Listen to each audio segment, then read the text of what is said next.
ಜ್ಯೋತಿಷ್ಯ ಪಾಠಕ್ಕೆ ಸ್ವಾಗತ. ಕಳೆದ ಬಾರಿ ಅಭ್ಯಾಸದ ಪಾಠದಲ್ಲಿ ಕೆಲವಿನ ಪ್ರಶ್ನೆಗಳನ್ನು ನಾವು ನೋಡಿದ್ದೇವೆ. ಇವತ್ತು ಕೆಲವಿನ ಪ್ರಶ್ನೆಗಳೊಂದಿಗೆ ನಾವು ಇವತ್ತಿನ ಪಾಠವನ್ನು ಮುಂದುವರಿಸೋಣ. ಕಳೆದ ಬಾರಿ ಒಂದು ಪ್ರಶ್ನೆಯನ್ನು ಕಳಿಸಿದ್ದೆ. ಶುಕ್ರವಾರದ ದಿನ ಒಬ್ಬರು ಒಂದು ಇಮೇಲಲ್ಲಿ ಅವರ ಪ್ರಶ್ನೆಯನ್ನು ಕೇಳಿದ್ದು ನಿಮಗೆ ವಾಟ್ಸಾಪ್ ಮುಖಾಂತರವಾಗಿ ಕಳಿಸಿದ್ದೆ. ಅದಕ್ಕೆ ಉತ್ತರ ಏನು ಕೊಡಬೇಕು ಅಂತಂಬೋದು ಚಿಂತನೆ ಮಾಡಬೇಕಾದಂಥ ವಿಷಯ. ಆ ಪ್ರಶ್ನೆ ಈ ರೀತಿಯಾಗಿದೆ, ಬೇಕಾದರೆ ಮತ್ತೆ ಒಮ್ಮೆ ನೋಡಿಕೊಳ್ಳಬಹುದು.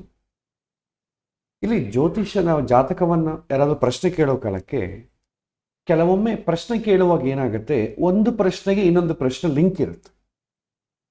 ನಮಗಾದರೂ ವಿದ್ಯೆ ಬಗ್ಗೆ ಕೇಳಿದ್ರೆ ವಿದ್ಯೆ ಬಗ್ಗೆ ನೋಡಿಬಿಡ್ತೇವೆ, ಉದ್ಯೋಗದ ಬಗ್ಗೆ ಕೇಳಿದ್ರೆ ಉದ್ಯೋಗ ನೋಡ್ತೇವೆ, ವಿವಾಹದ ಬಗ್ಗೆ ಕೇಳಿದ್ರೆ ವಿವಾಹ ನೋಡ್ತೇವೆ. ಸಪ್ರೇಟಾಗಿ ಕೇಳಿದ್ರೆ ನಿಮಗೇನು ತೊಂದರೆ ಇಲ್ಲ. ಕೆಲವೊಂದು ಪ್ರಶ್ನೆಗಳು ಒಂದಕ್ಕೊಂದು ಲಿಂಕ್ ಇರುತ್ತೆ ಅಂತ ಇದ್ದಾಗ ಆ ಸಂದರ್ಭದಲ್ಲಿ ಆ ಲಿಂಕನ್ನು ಅರ್ಥ ಮಾಡಿಕೊಂಡು ಯಾವ ಪ್ರಶ್ನೆ ನೋಡಬೇಕು, ಇದನ್ನು ಹೇಗೆ ನೋಡಬೇಕು ಅಂತ ಬರಬೇಕು. ಇದು ಮಲ್ಟಿಪಲ್ ಕ್ವಶನ್ಸ್ ಇರುತ್ತೆ ಅಥವಾ ಅನ್ಸ್ಟ್ರಕ್ಚರ್ಡ್. ಎಕ್ಸಾಕ್ಟ್ಲಿ ಇದು ಏನು ನೋಡಬೇಕು ಅಂತ ಗೊತ್ತಾಗಲ್ಲ. ಯಾವ ವಿಷಯ ನೋಡಬೇಕು, ವಿದ್ಯೆ ನೋಡಬೇಕಾ, ಉದ್ಯೋಗ ನೋಡಬೇಕಾ ಅಂತಂಬೋದು ಗೊತ್ತಾಗಲ್ಲ. ಆ ಥರ ಇದ್ದಾಗ ಹೇಗೆ ನಾವು ಡೀಲ್ ಮಾಡಬೇಕು? ಇದು ಒಂದು ಮಾನಸಿಕ ಸಮಸ್ಯೆಗೆ ಸಂಬಂಧಪಟ್ಟ ಪ್ರಶ್ನೆ. ಅವ್ರೇನು ಹೇಳ್ತಾರೆ, since my birth I use it to be a very silent, lack of maturity, not much active. ಇದು ಒಬ್ಬ ಮನುಷ್ಯನ ಆ್ಯಟಿಟ್ಯೂಡ್. ಇದು ಆ್ಯಟಿಟ್ಯೂಡನ್ನು, ಕೆಲವಿನ ಆ್ಯಟಿಟ್ಯೂಡನ್ನು ಬದಲಾವಣೆ ಮಾಡೋಕ್ಕಾಗಲ್ಲ. ಸೈಲೆಂಟಾಗಿದ್ದವ್ರು ಇದ್ದಕ್ಕಿದ್ದಾಗ ಲೌಡ ಮಾತಾಡೋಕ್ಕೆ ಬರಲ್ಲ. ಮೆಚ್ಯೂರಿಟಿ, ಲ್ಯಾಕ್ ಆಫ್ ಮೆಚ್ಯೂರಿಟಿ ಅಂತಂಬೋದು ಅವ್ರು ರಿಕಗ್ನೈಸ್ ಮಾಡೋಕ್ಕಾಗ್ತಾ ಇಲ್ಲ. ಯಾಕೆಂತಂದರೆ ಮೆಚ್ಯೂರಿಟಿ ಇಲ್ಲ ಅಂತಂಬೋದು ಬೇರೆ ಯಾರಾದರೂ ಹೇಳಬೇಕು. ನನಗೆ ಮೆಚ್ಯೂರಿಟಿ ಇಲ್ಲ ಅಂತಂಬೋದು ಅವ್ರು ಯಾವ ಬೇಸ್ ಮೇಲೆ ಮಾಡ್ತಾರೆ ಹೇಳಲಿಕ್ಕಾಗಲ್ಲ. This is not attitude. Maturity ಅಂತಂಬೋದು ನಾಲೆಡ್ಜ್ ಎಲಿವೇಟ್ ಆದಾಗೆಲ್ಲ ಮೆಚ್ಯೂರಿಟಿ ಬಂದ್ಬಿಡುತ್ತೆ. This is not attitude. I am not much active. Much active ಇಲ್ಲ ಅಂತಂದ್ರೆ ಏನಾಗುತ್ತೆ, ಇನ್ಆ್ಯಕ್ಟಿವ್ ಅಂದರೆ ಲೇಸಿನೆಸ್ ಅಂತ. ಅದು ಕೂಡ ಒಂದು ಕ್ವಾಲಿಟಿಯೇ, ಅದು ಒಂದು ಆ್ಯಟಿಟ್ಯೂಡ್. ಆದ ಕಾರಣ ಅದನ್ನು ಮ್ಯಾಕ್ಸಿಮಮ್ ಬದಲಾವಣೆ ಮಾಡೋಕ್ಕಾಗಲ್ಲ. As I grow I used to be very stressful, nervous, lazy, due to which I was not able to focus much on growing my skills, nor I am muted as per my age. ಈ ಆ್ಯಟಿಟ್ಯೂಡ್ಗೆ ಏನಿದೆ ಅದಕ್ಕೆ ಬರುವಂಥ ಔಟ್ಪುಟ್ಟೇ ಇದಲ್ಲ, outcome ಇದಲ್ಲ. ಯಾವಾಗ lazy ಇರುತ್ತೋ ಒಂದು ಕೆಲಸ ಬಂದಾಗ ಸ್ಟ್ರೆಸ್ ಜಾಸ್ತಿ, ಇದ್ದಕ್ಕಿದ್ದಾಗ ಮಾಡಬೇಕಾದ್ರೆ ಸ್ಟ್ರೆಸ್ ಜಾಸ್ತಿ ಆಗುತ್ತೆ. ಯಾವಾಗ ನಾಲೆಡ್ಜ್ ಇರೋದಿಲ್ಲವೋ ಅವಾಗ ನರ್ವಸ್ ಆಗ್ತೇವೆ. ಯಾವಾಗ ಸೈಲೆಂಟ್ ಇರ್ತೀವೋ, ಇನ್ನೊಬ್ಬನ ಜೊತೆ ಕಮ್ಯುನಿಕೇಷನ್ ಮಾಡೋಂಥರ ಇಲ್ಲದಾಗ, ಹೊಸ ಜನ ಮಾತಾಡೋ ಜೊತೆ ಭಯ ಆಗ್ತದೆ. ಇದು ಔಟ್ಕಮ್. ಇದನ್ನು ದೊಡ್ಡ ಅದನ್ನು ಎಕ್ಸ್ಪ್ರೆಸ್ ಮಾಡೋಂಥ ಅವಶ್ಯಕತೆ ಏನಿಲ್ಲ. ಇದೆಲ್ಲ ಕೂಡ ಆ್ಯಟಿಟ್ಯೂಡಿಗೆ ಸಂಬಂಧಪಟ್ಟದೆ. Due to fear, many negative things used to come in my mind and I had gone through some very tough phase in my life. ಯಾವಾಗ ಭಯ ಇರುತ್ತೆಯೋ ಎಲ್ಲರಿಗೂ ಅಷ್ಟೇ ಫಿಯರ್ ಎಂಬುದು ಕಾಮನು. ಯಾವಾಗ ನಿಮಗೆ ನಾಲೆಡ್ಜ್ ಇಲ್ಲವೋ, ನಾಲೆಡ್ಜ್ ಇಲ್ಲದಾಗ ಏನಾಗುತ್ತೆ, ಭಯ ಆಗ್ತದೆ. ಭಯ ಅಂದರೆ ಏನು? It's A fear. ಅದರಿಂದ ಸ್ಟ್ರೆಸ್ ಜಾಸ್ತಿ ಆಗುತ್ತೆ. ಈ ಕ್ವಾಲಿಟೀಸ್ ಎಲ್ಲ ಕೂಡ ಒಂದಕ್ಕೊಂದು ಇಂಟರ್ಲಿಂಕ್ಡ್. ಒಬ್ಬನು ಆ್ಯಕ್ಟಿವ್ ಇಲ್ಲ, ಲೇಜಿ ಇದ್ದಾನೆ ಅಂತಂದರೆ ಕೆಲವಿನ ಸಂದರ್ಭಗಳು ಬಂದಾಗ, ಯಾವಾಗ ಒಂದು ವಿಷಯದ ಬಗ್ಗೆ ಸ್ಟಡಿ ಮಾಡೋದಿಲ್ವೋ ಆ ವಿಷಯಕ್ಕೆ ಸಂಬಂಧಪಟ್ಟ ಬಂದಾಗ, ಸಡನ್ನಾಗಿ ಬಂದಾಗ ಭಯ ಆಗ್ತದೆ. ಹ್ಯಾಂಡಲ್ ಮಾಡಲಿಕ್ಕೆ ಬೇಕಾದ ನಾಲೆಡ್ಜ್ ಇರಲ್ಲ, ಅದನ್ನು ಸ್ಟ್ರೆಸ್ ಜಾಸ್ತಿ ಆಗುತ್ತೆ. ಅದು ಇದ್ದಕ್ಕಿದ್ದಾಗ ಅದಕ್ಕೆ ಹ್ಯಾಂಡಲ್ ಮಾಡಲಿಕ್ಕೆ ಬೇಕಾದ ಸ್ಕಿಲ್ ಇರಲ್ಲ. ಇದೆಲ್ಲ ಕ್ವೈಟ್ ಕಾಮನ್. ಪ್ರಶ್ನೆಯಲ್ಲಿ ಅವನು ಬರೆದಿರೋದು ನೋಡಿದ್ರೆ ತುಂಬ ಜಾಸ್ತಿ ಇದ್ದಂಗೆ ಇರುತ್ತೆ, ಬಟ್ ಏನಿಲ್ಲ, ಅವನಿಗೆ it's A lack of attitude problem. Main weakness I have is I talk less and don't know how to talk maturely with people. ಇದು ಬೈ ಏಜ್ ಬರಬೇಕು. ಇದಕ್ಕೆ ಸ್ಪೆಷಲ್ ಸ್ಪೋಕನ್ ಇಂಗ್ಲೀಷ್ ಥರ ಆ್ಯಕ್ಟಿವ್ನ ಹೇಳ್ಕೊಡೋಂಥ ಟ್ರೈನಿಂಗ್ ಇನ್ಸ್ಟಿಟ್ಯೂಷನ್ಸ್ ಇರಲ್ಲ. ಬೇಕಾದರೆ counselling ಅಂತಂಬೋದು ಮಾಡಿಸ್ಬೋದು. Counselling ಮಾಡಿ ಅವ್ರು ಈ ಥರ ಇರಬೇಕು ಅಂತ ಎಕ್ಸ್ಪ್ಲೈನ್ ಮಾಡಿ, ಆ ಥರ ಏನಾದರೂ ಮಾಡಬೇಕಾದೇ ಹೊತ್ತು ಬೇರೆ ಏನು ಮಾಡೋಕ್ಕಾಗಲ್ಲ. ಸೊ ಮೆಸೇಜಲ್ಲಿ ಯಾರೋ ನನ್ನ ವಾಯ್ಸ್ ಕೇಳ್ತಾ ಇಲ್ಲ ಅಂತಿದ್ದಾರೆ. ಎಲ್ಲರಿಗೂ ಕೇಳಲಿದ್ರೆ ನನಗೊಂದ್ಸಲ ಮೆಸೇಜ್ ಮಾಡಿ. ಎಲ್ಲರಿಗೂ ಕೇಳ್ತಾ ಇದೆ ಅಂದ್ಕೊಳ್ತಾನೆ. ಕೇಳಲಾದ್ರೆ ಜಸ್ಟ್ ಒಂದು ಸಲ ಚಾಟ್ ವಿಂಡೋಲಿ ಯಾರಿಗಾದ್ರೂ ಕೇಳಿಸ್ತಾ ಇದ್ರೆ ಮೆಸೇಜ್ ಮಾಡಿ. ಓಕೆ. ಹಾಂ. ಸೊ ಇದೆಲ್ಲ ಕೂಡ ಹೊಸದಾಗಿದೆ ಅವ್ರು ಹೇಳೋದು. ಬಟ್ ಏನಂತಂದರೆ ಅಷ್ಟು ಪ್ರಾಬ್ಲಮ್ಯಾಟಿಕ್ ಇಲ್ಲ. ನಿಮಗೆ ಅವರು ಎಕ್ಸ್ಪ್ರೆಸ್ ಮಾಡೋ ರೀತಿಯಲ್ಲಿ ತುಂಬ ಕಾಂಪ್ಲಿಕೇಟೆಡ್ ಇದ್ದಂಗೆ ಕಾಣುತ್ತೆ. ಅಷ್ಟು ಕಾಂಪ್ಲಿಕೇಟೆಡ್ ಇಲ್ಲ. ಮೆಜಾರಿಟಿ ಯಾರಾದರೂ ಪ್ರಶ್ನೆ ದೊಡ್ಡದು ಹೇಳ್ತಾ ಇರ್ತಾರೆ. ಆದರೆ ಅವ್ರು ಎಷ್ಟು ಮೆಜಾರಿಟಿ ಹೇಳಿದ್ರು ವಿಷಯ ಹೇಳಿದ್ರು ಒಂದಕ್ಕೊಂದು ಯಾವುದಕ್ಕೆ ಲಿಂಕ್ ಮಾಡುತ್ತೆ ಅಂತ ನೋಡ್ಕೊಳ್ಬೇಕೇ ಹೊರತು ಅವರ ಪ್ರಾಬ್ಲಮ್ಮಲ್ಲಿ ನೀವು ಡೀಪಾಗಿ ಇನ್ವಾಲ್ವ್ ಆಗಬಾರ್ದು. ನೀವು ಡೀಪಾಗಿ ಇನ್ವಾಲ್ವ್ ಆದರೆ ನೀವು ಆನ್ಸರ್ ಹೇಳಲಿಕ್ಕಾಗೋದಿಲ್ಲ. Next, although I had completed my post graduation in MTech. ಇಲ್ಲಿ ಒಂದು ಪಾಯಿಂಟ್ ನೋಡ್ಕೊಳ್ಳಿ. ಪೋಸ್ಟ್ ಗ್ರ್ಯಾಜುಯೇಷನ್ ಇನ್ ಎಮ್.ಟೆಕ್ ಅಂತಂದರೆ ಏನಾಯಿತು? ಬುದ್ಧಿವಂತ. ಯಾಕಂದರೆ ಎಮ್.ಟೆಕ್ ಮಾಡಬೇಕಾದ್ರೆ ಎಲ್ಲರ ಜೊತೆ ಆಗುತ್ತಾ? ಸೊ ಇಲ್ಲೇನಾಗುತ್ತೆ, ಲ್ಯಾಕ್ ಆಫ್ ಮೆಚ್ಯೂರಿಟಿ ಅಂತಂಬೋ ವಿಚಾರದಲ್ಲಿ ಸ್ವಲ್ಪ ಡೌಟ್ ಬರುತ್ತೆ. ಲ್ಯಾಕ್ ಆಫ್ ಮೆಚ್ಯೂರಿಟಿ ಇಲ್ಲದಾಗ ಅವನು ಪೋಸ್ಟ್ ಗ್ರ್ಯಾಜುಯೇಷನ್ ಹೆಂಗೆ ಮಾಡಿದ? ಮೆಚ್ಯೂರಿಟಿ ಇಲ್ಲ ಅಂತ ಯಾವಾಗ ಅಂತೇವೆ? ಮೆಚ್ಯೂರಿಟಿ ಇಲ್ಲದಾಗ ಆ ಪರ್ಸನ್ನು ನಾರ್ಮಲ್ ಪರ್ಸನ್ ಇದ್ದಂಗೆ ಬಿಹೇವ್ ಮಾಡಲ್ಲ. ನಾರ್ಮಲ್ ಪರ್ಸನ್ ಆಗಿ ಬಿಹೇವ್ ಇಲ್ಲದಾಗ ಅವನು ಎಮ್.ಟೆಕ್ ಹೆಂಗೆ ಮಾಡ್ತಾನೆ? Highly impossible. ಎಮ್.ಟೆಕ್ ಮಾಡಬೇಕಾದ್ರೆ ಹಾರ್ಡ್ ವರ್ಕಿಂಗ್ ಆ್ಯಕ್ಟಿವ್ನೆಸ್ ಕೂಡ ಬೇಕು. ಅದು ಸುಮ್ಮನೆ ಮಾಡೋಕ್ಕಾಗಲ್ಲ. ಪೋಸ್ಟ್ ಗ್ರ್ಯಾಜುಯೇಷನೆಲ್ಲ ಕೂಡ ಅವನು ಜಸ್ಟ್ ಎಮ್.ಟೆಕ್ ಜಸ್ಟ್ ಪಾಸ್ ಆಗಿದ್ರೂ ಕೂಡ ಆ್ಯಕ್ಟಿವ್ನೆಸ್ ಇಲ್ಲದ್ರೆ ನೀವು ಮಾಡಲಿಕ್ಕೆ ಆಗೋದಿಲ್ಲ. ತುಂಬ ಕಷ್ಟವಾದ ವಿಷಯ. ಬಟ್ ಅವ್ರ ಆ್ಯಕ್ಟಿವ್ನೆಸ್ ಇಲ್ಲ ಅಂತಂಬೋದು ಯಾವುದೋ ಒಂದು ಪರ್ಟಿಕ್ಯುಲರ್ ಏರಿಯಾಲಿರ್ಬೋದು. ಆ ಪರ್ಟಿಕ್ಯುಲರ್ ಏರಿಯಾ ಅವ್ರು ಮೆನ್ಷನ್ ಮಾಡ್ತಾ ಇದ್ದಾರೆ. ಇಂಥ ವಿಷಯದಲ್ಲಿ ನಾನು ಆ್ಯಕ್ಟಿವ್ನೆಸ್ ಇಲ್ಲ. ಒಬ್ಬ ಹುಡುಗರ ಜೊತೆ ಮಾತಾಡೋ ವಿಷಯದಲ್ಲಿ ಆ್ಯಕ್ಟಿವ್ನೆಸ್ ಇಲ್ಲ. ಇಂಥ ಒಂದು ಕೆಲಸ ಡೀಲ್ ಮಾಡೋ ವಿಚಾರದಲ್ಲಿ ನನಗೆ ಆ್ಯಕ್ಟಿವ್ನೆಸ್ ಇಲ್ಲ. ಈಗ ನನಗೂ ಇದೆ. ನನಗೂ ಕೆಲವಿನ ವಿಚಾರ ಪರ್ಚೇಸಿಂಗಲ್ಲಿ ನನಗೆ ಆ್ಯಕ್ಟಿವ್ನೆಸ್ ಇಲ್ಲ. ಕ್ಲಿಯರ್ ಆಗುತ್ತೆ. ಲ್ಯಾಕ್ ಆಫ್ ಮೆಚ್ಯೂರಿಟಿ ಎಲ್ಲ ಇದೆ. ಯಾವುದೋ ಒಂದು ಹೋಗಿ ಬಜಾರಿಗೆ ಹೋಗಿ 1 kg ವೆಜಿಟೇಬಲ್ಸ್ ತೊಗೊಂಬರ್ರಿ ಅಂತಂದರೆ ಯಾವ ತೊಗೊಂಬರ್ಬೇಕು ಗೊತ್ತಿಲ್ಲ. ಅದು ಚೆನ್ನಾಗಿರೋದು ಇದು ಗೊತ್ತಿಲ್ಲ. ಆ ಥರ ಕೆಲವೊಮ್ಮೆ ನನಗೆ ಬರೋದಿಲ್ಲ, ನೀನೇ ತೊಗೊಂಡು ಬಾ ಅಂತ ಮನೆಗೆ ಹೇಳುವಂಥ ಸಂದರ್ಭ ಇದೆ. ಪರವಾಗಿಲ್ಲ, ಅದು ಕೂಡ ಬರಲಾದ್ರೆ ಹೇಗೆ, ಸೆಲೆಕ್ಷನ್ ಬರಲಾದ್ರೆ ಹೇಗೆ, ಪಾಠ ಹೇಳ್ತೀರಾ ನೀವು ಅಂತಾರೆ. ಅಲ್ಲಿ ಲಿಂಕ್ ಅದಕ್ಕೆ ಇರಲ್ಲ. ಕೆಲವೊಮ್ಮೆ ಒಳ್ಳೆ ತರ್ತೇನೆ, ಕೆಲವೊಮ್ಮೆ ಗೊತ್ತಾಗಲ್ಲ. ಮನೆ ತಂದ ಮೇಲೆ ಕೆಟ್ಟಿರುತ್ತೆ, ಬಿಸಾಕ್ತೇನೆ. ಕೆಲವು ವಿಚಾರದಲ್ಲಿ ಆ ಥರ ಆಗ್ಬೋದು. ಬಟ್ ಎಲ್ಲ ವಿಚಾರದಲ್ಲಿ ಹಾಗಾಗಲಿಕ್ಕಿಲ್ಲ. ಸೊ ಲ್ಯಾಕ್ ಆಫ್ ಮೆಚ್ಯೂರಿಟಿ ಅಂತಂಬೋದು ಇಲ್ಲಿ ರೂಲ್ಡ್ ಔಟ್. ಯಾಕಂದರೆ ಎಮ್.ಟೆಕ್ ಮಾಡಿದ. ಇಲ್ಲ, ನಾವು ಏನೂ ಎಜುಕೇಷನ್ ಕೂಡ ಇಲ್ಲ, ಲೇಜಿನೆಸ್ ಇದ್ದವನು ಎಮ್.ಟೆಕ್ ಮಾಡೋಕ್ಕಾಗಲ್ಲ. ಫರ್ದರ್ ಲೇಜಿನೆಸ್ ಅಂತಂಬೋದು ಪರ್ಟಿಕ್ಯುಲರ್ ಏರಿಯಾಲಿ ಇರ್ಬೋದು. ನನಗೂ ಕೆಲವಿನ ಏರಿಯಾಸಲ್ಲಿ ನನಗೂ ಲೇಜಿನೆಸ್ ಇದೆ. ಕೆಲವಿನ ವಿಷಯದಲ್ಲಿ ಆ್ಯಕ್ಟಿವ್ನೆಸ್ ಇದೆ. ಪಾಠ ಹೇಳಬೇಕಾದ್ರೆ ಗಂಟೆ ಕೂತ್ಕೊಂಡು ಬೇಕಾದ್ರೆ ಪಾಠ ಹೇಳ್ತಾರೆ, ಆ್ಯಕ್ಟಿವ್ನೆಸ್ ಇದೆ. ಯಾರಾದರೂ ಜಾತಕ ಬಂದು ನಿಮ್ಮನ್ನು ಕನ್ಸಲ್ಟ್ಮೆಂಟ್ ಮಾಡಬೇಕು, ನಿಮ್ಮ ಹತ್ರ ಕೇಳಬೇಕು, ಐ ಆಮ್ ವೆರಿ ಲೇಸಿ. ಇಲ್ಲ ರೀ, ನನಗೆ ಇವತ್ತಾಗಲ್ಲ, ನಾಳೆ ಆಗುತ್ತೆ, ನಾಡಿದ್ದಾಗುತ್ತೆ, ನಾನು ಮಾಡೋದಿಲ್ಲ ಕನ್ಸಲ್ಟೇಷನ್. ಯಾಕಂದರೆ ನನಗೆ ಇಂಟ್ರೆಸ್ಟ್ ಇಲ್ಲದಾಗ ಲೇಜಿನೆಸ್ ಬರುತ್ತೆ. ಎಲ್ಲರಿಗೂ ಅಷ್ಟೇ. ಲೇಜಿನೆಸ್ ಯಾವಾಗ ಬರುತ್ತೆ? ಒಂದು ವಿಷಯ ಗೊತ್ತಿಲ್ಲದಾಗ, ನೆಕ್ಸ್ಟ್ ಇಂಟ್ರೆಸ್ಟ್ ಇಲ್ಲದಾಗ ಬರುತ್ತೆ. ಮೇ ಬಿ ಅವ್ರಿಗೆ ಈ ಎಮ್.ಟೆಕ್ ಮಾಡೋದ್ರಲ್ಲಿ ಚೆನ್ನಾಗಿದೆ, ಅಂದರೆ ಎಜುಕೇಷನ್ ಚೆನ್ನಾಗಿದೆ. ಎಜುಕೇಷನ್ ಚೆನ್ನಾಗಿದೆ ಅಂತಂದರೆ ಲ್ಯಾಕ್ ಆಫ್ ಮೆಚ್ಯೂರಿಟಿಗೆ ಸಂಬಂಧಪಟ್ಟದ್ದು ಏನೂ ಆಲೋಚನೆ ಮಾಡೋಕ್ಕೆ ಕೆಲಸ, ಅದು ರೂಲ್ಡ್ ಔಟ್. ಲೇಜಿನೆಸ್ ಇದೆ, ಅದು ಯಾವುದೋ ಒಂದು ವಿಚಾರದಲ್ಲಿ ಇರ್ಬೋದು. ಬಟ್ ಜ್ಯೋತಿಷ್ಯದಲ್ಲಿ ಪರಿಹಾರಗಳಿಂದ ಲೇಜಿನೆಸ್ಸನ್ನು ಆ್ಯಕ್ಟಿವ್ ಮಾಡೋಕ್ಕೆ ಏನು ಪರಿಹಾರ ಇಲ್ಲ. ನೆಕ್ಸ್ಟು ಸೈಲೆಂಟ್ ಆಗಿರ್ತಾನೆ ಅಂದರೆ ರಿಸರ್ವ್ಡ್ ಪರ್ಸನ್ನ ನೀವು ಇದ್ದಕ್ಕಿದ್ದಾಗ ಟಾಕಟಿವ್ ಮಾಡೋದು ಹೇಗೆ? ಅದು ಇಂಪಾಸಿಬಲ್. ಅದು ಅವರವರೇ ಮಾತಾಡಿಕೊಂಡು ಮಾಡಬೇಕಾದ್ರೆ ಆಗಲಿ, ಸಡನ್ನಾಗಿ ನಾನು ಸೈಲೆಂಟ್ ಆಗಿರ್ತೇನೆ, ನನಗೆ ಏನಾದರೂ ಒಂದು ಲೇಖಿ ಆಗಲಿ, ಒಂದು ಮಂತ್ರ ಆಗಲಿ ಹೇಳಿ ಅದು ಮಾಡಿದ್ಮೇಲೆ ನಾನು ತುಂಬ ಎಲ್ಲರ ಜೊತೆ ಬೆರೆದು ಆ್ಯಕ್ಟಿವ್ ಆಗಿಬಿಡ್ಬೇಕು ಅಂದರೆ ಅಂಥ ಉಪದೇಶಗಳು ಅಂಥದ್ದೆಲ್ಲ ಏನೂ ಇರಲ್ಲ. ಆ್ಯಟಿಟ್ಯೂಡನ್ನು, ಸ್ವಭಾವವನ್ನು ಬದಲಾವಣೆ ಮಾಡೋಕ್ಕಾಗಲ್ಲ. ಅಂಟಿಲ್ ಅನ್ಲೆಸ್ ಅವನೇ ನಾನು ಬದಲಾವಣೆ ಮಾಡಿಕೊಳ್ಳಬೇಕು ಅಂತ ಪ್ರಯತ್ನ ಮಾಡಿದರೆ ವಿನ. ಅಂತಹ ಪ್ರಯತ್ನ ಮಾಡೋನು ಜ್ಯೋತಿಷ್ಯನ ಯಾಕೆ ಕೇಳ್ತಾನೆ? ಅವನು ಪ್ರಯತ್ನ ಮಾಡ್ತಾನೆ. ಜ್ಯೋತಿಷ್ಯನ ಹತ್ರ ಬಂದರೂ ಕೂಡ ಜ್ಯೋತಿಷ್ಯ ಉಪದೇಶ ಮಾಡೋದಾದರೆ ಪ್ರಯತ್ನ ಮಾಡಿ, ಈ ಥರ ಪ್ರಯತ್ನ ಮಾಡಿ, ಎಲ್ಲಿ ನಿಮ್ಗೆ ವೀಕ್ ಆಗಿದೆ ಅಂತ ಎಲ್ಲಿ ಪರ್ಟಿಕ್ಯುಲರಾಗಿ ಹೇಳಿದ್ರೆ ಅಲ್ಲಿ ಹೇಗೆ ಓವರ್ಕಮ್ ಮಾಡಬೇಕಾದ್ರೆ ನಾನು ಹೇಳ್ತೇನೆ, ಕೌನ್ಸಿಲಿಂಗ್ ಮಾಡ್ತೇನೆ, ಆಮೇಲೆ ನೀವು ಅದು ಹೋಗ್ಬೋದು. ಸೊ ಈಗ ಓವರಾಲ್ ಈ ಪ್ರಶ್ನೆಗಳಲ್ಲಿ ಏನು ನೋಡಬಹುದು? ಒಂದು ಸಲ ಎಲ್ಲ ಪ್ರಶ್ನೆ ನೋಡಿದ ಮೇಲೆ ನಮಗೊಂದು ಅನಿಸ್ಬೇಕು, ಇವನ ಪ್ರಶ್ನೆಗೆ ಜಾತಕದಲ್ಲಿ ಪರಿಹಾರ ಇದೆಯಾ ಅಂತ ನೋಡಬೇಕು. ಪರಿಹಾರ ಇದೆಯಾ ಅಥವಾ ಕೌನ್ಸಲಿಂಗ್ ಮಾಡಬೇಕಾ? ಪರಿಹಾರ ಇದ್ದರೆ ಪರಿಹಾರದ ಓರಿಯೆಂಟೆಡ್ ಆಗಿ ನಾವು ಜಾತಕ ನೋಡ್ತೇವೆ.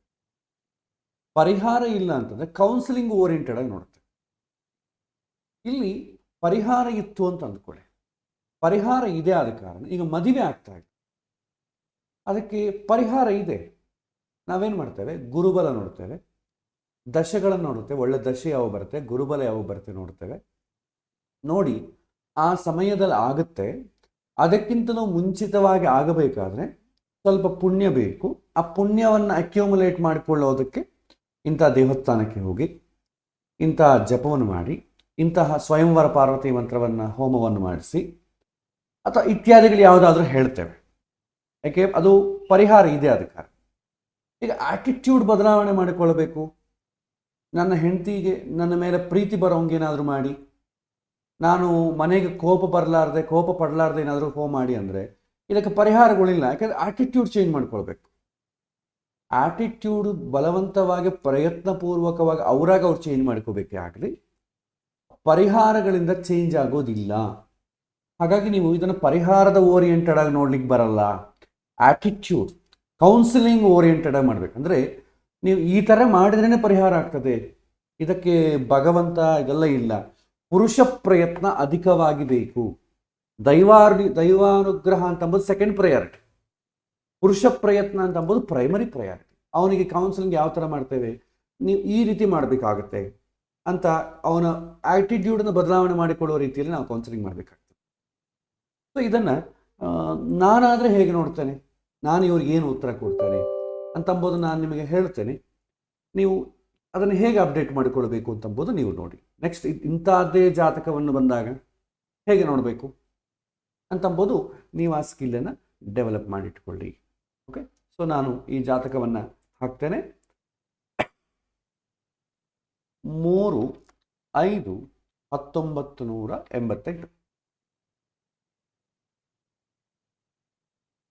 1943 7 ಗಂಟೆ 43 ನಿಮಿಷ ಬಾಂಬೆ.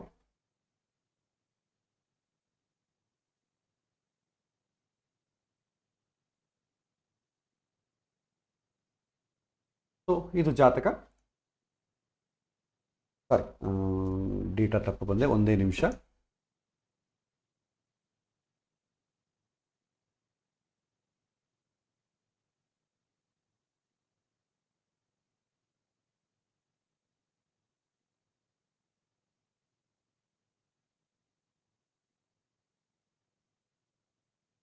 ತ್ರೀ 5/1988 1943 ಮಹಾರಾಷ್ಟ್ರ ಬಾಂಬೆ. ಸೊ ಇದು ಜಾತಕ. ಸೊ ಇಲ್ಲಿ ಕೆಲವೇನು ಪಾಯಿಂಟ್ಸ್ ಅವ್ರು ಏನು ಹೇಳಿದ್ದಾರೆ, ನಾನು MTech ಎಲ್ಲ ಪೋಸ್ಟ್ ಗ್ರಾಜುಯೇಷನ್ ಮಾಡಿದ್ದೇನೆ ಅಂತ ಹೇಳಿದಾರಲ್ವ. So first educated person. ಈಗ ಆಕ್ಟಿವ್ನೆಸ್ ಇಲ್ಲ ಅಂತಾರಲ್ವ, ಬಟ್ ಆಕ್ಟಿವ್ನೆಸ್ ಇರಬೇಕಾದ್ರೆ ಜಾತಕದಲ್ಲಿ ಹೇಗಿರಬೇಕು, ಯಾರದಕ್ಕೆ ಕಾರಕ? ಲೇಜಿ ಆಗಿರ್ಲಿಕ್ಕೆ ಯಾರು ಕಾರಕ, ಆಕ್ಟಿವ್ ಆಗಿರ್ಲಿಕ್ಕೆ ಯಾರು ಕಾರಕ? ಇದನ್ನು ನಾವು ನೋಡ್ತೇವೆ. ಇದು ನಾವು ಇಷ್ಟು ದಿನ ನೋಡಿಕೊಂಡಿದ್ದಕ್ಕನ್ನು ಸ್ವಲ್ಪ ವಿಲಕ್ಷಣವಾದಂಥ ವಿಷಯ. ನಾವು ವಿದ್ಯಾಕಾರಕ ಯಾರು, ಉದ್ಯೋಗಕಾರಕ ಯಾರು, ವಿವಾಹಕಾರಕ ಯಾರು ನೋಡ್ತೇವೆ. ಬಟ್ ಈ ಒಬ್ಬ ಮನುಷ್ಯ ತುಂಬ ಎನರ್ಜೆಟಿಕ್ಕು ಆಕ್ಟಿವ್ ಆಗಿರ್ಬೇಕಾದ್ರೆ ಯಾರು ಕಾರಕ? ಅದಕ್ಕೆ ನಾವೇನು ಮಾಡ್ತೇವೆ, ವಿವಾಹ ವಿಷಯದಲ್ಲಿ ಬಂದಾಗ ನಾವು ಕುಜದೋಷ ಅಂತ ನೋಡ್ತೇವೆ. ಕುಜದೋಷ ಏನಾಗುತ್ತೆ, ವಿವಾಹದಲ್ಲಿ ವೈಷಮ್ಯಗಳು ಬರುತ್ತೆ. ವಿವಾಹದಲ್ಲಿ ನಾವೇನು ಮಾಡ್ತೇವೆ, ಅವಾಗ ಕುಜ ಅಂದರೆ he is very very very active person, ತುಂಬ active person, straightforward, power. ಅವನಿಗೆ ಪೇಷನ್ಸ್ ಇರಲ್ಲ ಕುಜ ಇದ್ದರೆ. ಈಗ ಒಬ್ಬ ಒಳ್ಳೆ ಯೋಧ ಇದ್ದ ಅಂತ ಅಂದ್ಕೊಡಿ, ಅವನಿಗೆ ವಿಷಯ ನೋಡಿದ್ರೆ ಪವರ್ ಅಂತ ತಗೊಂಡು ಅದು ಹೊಡೆದು ಬರ್ತಾನೆ. ಬಾಹುಬಲಿ ಮೂವಿ ನೋಡಿದ್ರಿ, ಬಾಹುಬಲಿ ಅವನ ಹೀರೋ ಏನು ಮಾಡ್ತಾನೆ, ಈ ಶತ್ರು ಕಾಣಿಸಿದ್ರೆ ಹೋಗಿ ಹೊಡೆದು ಬರ್ತೇನೆ, ವೆಯ್ಟ್ ಮಾಡೋದಿಲ್ಲ, ನನಗೆ ಹಾಫ್ ಅನ್ ಅವರ್ ಟೈಮ್ ಕೊಡಿ ಸಾಕು, ಅಷ್ಟು ಆಕ್ಟಿವ್ ಆಗಿರ್ತಾನೆ. ಆ ಆಕ್ಟಿವ್ನೆಸ್ಗೆ ಯಾರು ಕಾರಕ ಅಂದರೆ ಕುಜ ಕಾರಕ. ನೆಕ್ಸ್ಟ್ ಲೇಜಿನೆಸ್ಗೆ ಯಾರು ಕಾರಕ ಅಂತಂದರೆ ಶನಿ ಕಾರಕ. ಶನಿ ಈಸ್ ಲೇಜಿನೆಸ್, ಅಂದರೆ ಅಷ್ಟು ಆಕ್ಟಿವ್ ಇರಲ್ಲ. ಈ ಜಾತಕದಲ್ಲಿ ಶನಿ ಮತ್ತು ಕುಜ ಇಬ್ಬರನ್ನು ಅಬ್ಸರ್ವ್ ಮಾಡಿ ಹೇಗಿದ್ದಾರೆ. ಲೇಜಿನೆಸ್ ಪಕ್ಕಕ್ಕಿಡೋಣ, ಫಸ್ಟ್ ಆಕ್ಟಿವ್ ಇದ್ದಾನ ಇಲ್ಲ ನೋಡಿ. ಸೊ ಕುಜ ಹೇಗಿದ್ದಾನೆ, ಕುಜ ಉಚ್ಚ ಸ್ಥಾನದಲ್ಲಿದ್ದಾನೆ ನೋಡಿ. ಕುಜ ಉಚ್ಚ ಸ್ಥಾನದಲ್ಲಿ, ಅದು ಚತುರ್ಥ ಸ್ಥಾನದಲ್ಲಿದ್ದಾಗ ನೀವು ಆಕ್ಟಿವ್ನೆಸ್ ಇಲ್ಲ ಅಂತ ಹೆಂಗೆ ಹೇಳ್ತೀರಾ, ಹೇಳಿಕ್ ಬರೋದಿಲ್ಲ. ನೆಕ್ಸ್ಟ್ ಏನು ನೋಡಿ, ಸೂರ್ಯ ಸಪ್ತಮ ಸ್ಥಾನದಲ್ಲಿ ಉಚ್ಚ ಸ್ಥಾನದಲ್ಲಿದ್ದಾನೆ. ಸೂರ್ಯ ಸಪ್ತಮ ಸ್ಥಾನದಲ್ಲಿ, ಅದು ಉಚ್ಚ ಸ್ಥಾನದಲ್ಲಿದ್ದು ಲಗ್ನವನ್ನು ನೋಡ್ತಾ ಇದ್ದಾನೆ ಅಂತಂದ್ರೆ ಅವನು ಆಕ್ಟಿವ್ ಇಲ್ಲ ಅಂತ ಹೆಂಗೆ ಹೇಳಲಿಕ್ಕಾಗ್ತದೆ? He is very very very active person. May be ಕೆಲವರಿ ಅವ್ರು ಯಾರೋ ಪರ್ಟಿಕ್ಯುಲರ್ ಒಂದು ಏರಿಯಾ ಯಾವುದೋ ಹೇಳ್ತಾ ಇಲ್ಲ, ಆ ಏರಿಯಾಲಿ ಅವ್ರಿಗೆ ಇನ್ಆಕ್ಟಿವ್ ಆಗಿದ್ದೀನಿ ಅಂತ ಅವ್ರಿಗೆ ಅನಿಸ್ಬೋದು. May be due to failure, ಒಂದು ವಿಷಯದಲ್ಲಿ ಫೇಲ್ ಆಗ್ತಾ ಇದ್ದಾರೆ, ಆ ಫೇಲ್ ಆಗೋ ವಿಚಾರದಲ್ಲಿ ಅವ್ರು ಏನನ್ಬೋದು, ನಾನು ಇನ್ಆಕ್ಟಿವ್ ಆಗಿದ್ದೀನಿ, ಇದರಲ್ಲಿ ನಾನು ಆಕ್ಟಿವ್ ಇಲ್ಲ ಅಂತ ಅನಿಸ್ಬೋದು. ಲೌಕಿಕ ವಿಚಾರದಲ್ಲಿ ಆಕ್ಟಿವ್ ಆಗಿದ್ದವನು ಆಧ್ಯಾತ್ಮಿಕ ವಿಚಾರದಲ್ಲಿ ಆಕ್ಟಿವ್ ಆಗಿಲ್ಲದೆ ಇರಬಹುದು, ಆಧ್ಯಾತ್ಮಿಕದಲ್ಲಿ ಆಕ್ಟಿವ್ ಆಗಿದ್ದವನು ಲೌಕಿಕದಲ್ಲಿ ಆಕ್ಟಿವ್ ಇಲ್ಲದೆ ಇರಬಹುದು. ಸಣ್ಣ ಮಕ್ಕಳು ನೋಡಿ, ನನ್ನ ಮಗ ಆಕ್ಟಿವೇ ಇಲ್ಲ ರೀ, ಓದ್ತಾನೇ ಇಲ್ಲ, ಅದೇ ಮೊಬೈಲ್ ಕೊಡಿ, ಗೇಮ್ ಏನು ಆಡ್ತಾನೆ ಅಂತಂದ್ರೆ ಸೂಪರಾಗಿ ಆಡ್ತಾನೆ, full active, like playing full active, education inactive. ಇದು ಈ ಆಟಿಟ್ಯೂಡನ್ನು ಎಲ್ಲದರ ಮೇಲೆ ಒಂದೇ ಸಲ ಆಪಾದನೆ ಮಾಡಲಿಕ್ಕೆ ಬರುವುದಿಲ್ಲ. ಸೊ ಹಾಗಾಗಿ ಇದು ನಾವು ನೋಡಬೇಕಾದಂಥ ವಿಚಾರ. ಸೊ ಜಾತಕದ ಪ್ರಕಾರ ನೀವು ನೋಡಬೇಕಾದ್ರೆ ಒಬ್ಬನು ಡಲ್ ಆಗಿದ್ದಾನರಿ, ಆಕ್ಟಿವ್ ಆಗಿಲ್ಲ ಅಂತಂದಾಗ ನೀವು ಕೆಲವೊಮ್ಮೆ ಜಾತಕ ಅಂತ ತರ್ತಾ ಇರ್ತಾರೆ, ಹುಡುಗರ ಜಾತಕವನ್ನು, ನಮ್ಮ ಮಗ ಸರಿಯಾಗಿ ಓದ್ತಾ ಇಲ್ರಿ ಅಂತ ಕೇಳ್ತಾರೆ. ನೀವೇನು ನೋಡ್ಬೇಕು, ಫಸ್ಟ್ ನೀವು ಆಕ್ಟಿವ್ ಆಗಿದ್ದಾನೆ ನೋಡ್ತೀರಿ. ನಾವು ಮಕ್ಕಳ ವಿಚಾರದಲ್ಲಿ ಲೇಜಿನ ಆಕ್ಟಿವ್ ಅಂತ ನೋಡ್ತೇವೆ. ಹೇಗೆ ನೋಡ್ತೇವೆ? ಚತುರ್ಥ ಸ್ಥಾನಕ್ಕಾಗಲಿ ಬುಧನಿಗಾಗಲಿ ಏನಾದರೂ ಶನಿಯ ಸಂಬಂಧ ಬಂದರೆ ಆವಾಗ ಆ ಹುಡುಗ ಏನಾಗ್ತಾನೆ, ಇನ್ಆಕ್ಟಿವ್ ಆಗ್ತಾನೆ, ಲೇಜಿ ಆಗ್ತಾನೆ. ಎಜುಕೇಷನ್ ಮೇಲೆ ಅಥವಾ ಆಲೋಚನೆ ಮಾಡೋ ವಿಚಾರದಲ್ಲಿ ಲೇಜಿ ಪ್ರದರ್ಶನ ಮಾಡ್ತಾನೆ. ಆಲೋಚನೆ ಮಾಡ್ಲಿಕ್ಕೆ ಅವನಿಗೆ ಇಷ್ಟ ಇರಲ್ಲ ಅಂತ, ಆಲೋಚನೆ ಮಾಡ್ಲಿಕ್ಕೆ ಇಷ್ಟ ಇಲ್ಲದವರು ಎಜುಕೇಷನ್ಗೆ ಮುಂದುವರಿಯೋಲ್ಲ. ಅದಕ್ಕೆ ಚತುರ್ಥ ಸ್ಥಾನದಲ್ಲಿ ಶನಿ ಸಂಬಂಧ ಇರಬಾರ್ದು, ಬುಧ ಗ್ರಹನ ಜೊತೆ ಶನಿ ಸಂಬಂಧ ಇರಬಾರ್ದು. ಈ ಎಜುಕೇಷನ್ ಸಂಬಂಧಪಟ್ಟ ಯಾವುದೇ ಪ್ಲಾನೆಟ್ ಜೊತೆ ಶನಿ ಸಂಬಂಧ, ದೃಷ್ಟಿ, ಸ್ಥಾನ ಈ ಥರ ಯಾವುದನ್ನ ಇದ್ದರೆ ಅವನಿಗೆ ಅದರಲ್ಲಿ ಏನಾಗುತ್ತೆ, ಲೇಜಿನೆಸ್ ಸ್ಟಾರ್ಟ್ ಆಗ್ತದೆ. ಅದೇ ಕುಜ ಸಂಬಂಧ ಇತ್ತು ಅನ್ಕೊಳ್ಳಿ, ಹಿ is very very very active. ಈ ಜಾತಕದಲ್ಲಿ ನೋಡಿ, ಚತುರ್ಥ ಸ್ಥಾನದಲ್ಲಿ ಕುಜ ಇದ್ದಾನೆ, ವೆರಿ ಆಕ್ಟಿವ್. ಪಂಚಮ ಸ್ಥಾನದಲ್ಲಿ ರಾಹು ಇದ್ದಾನೆ, ರಾಹು ಕೂಡ ಆಕ್ಟಿವ್ ಆಗಿದ್ದಂಗೆ ಇರ್ತಾನೆ, ಇನ್ಆಕ್ಟಿವ್ ಅಂತೂ ಅಲ್ಲ.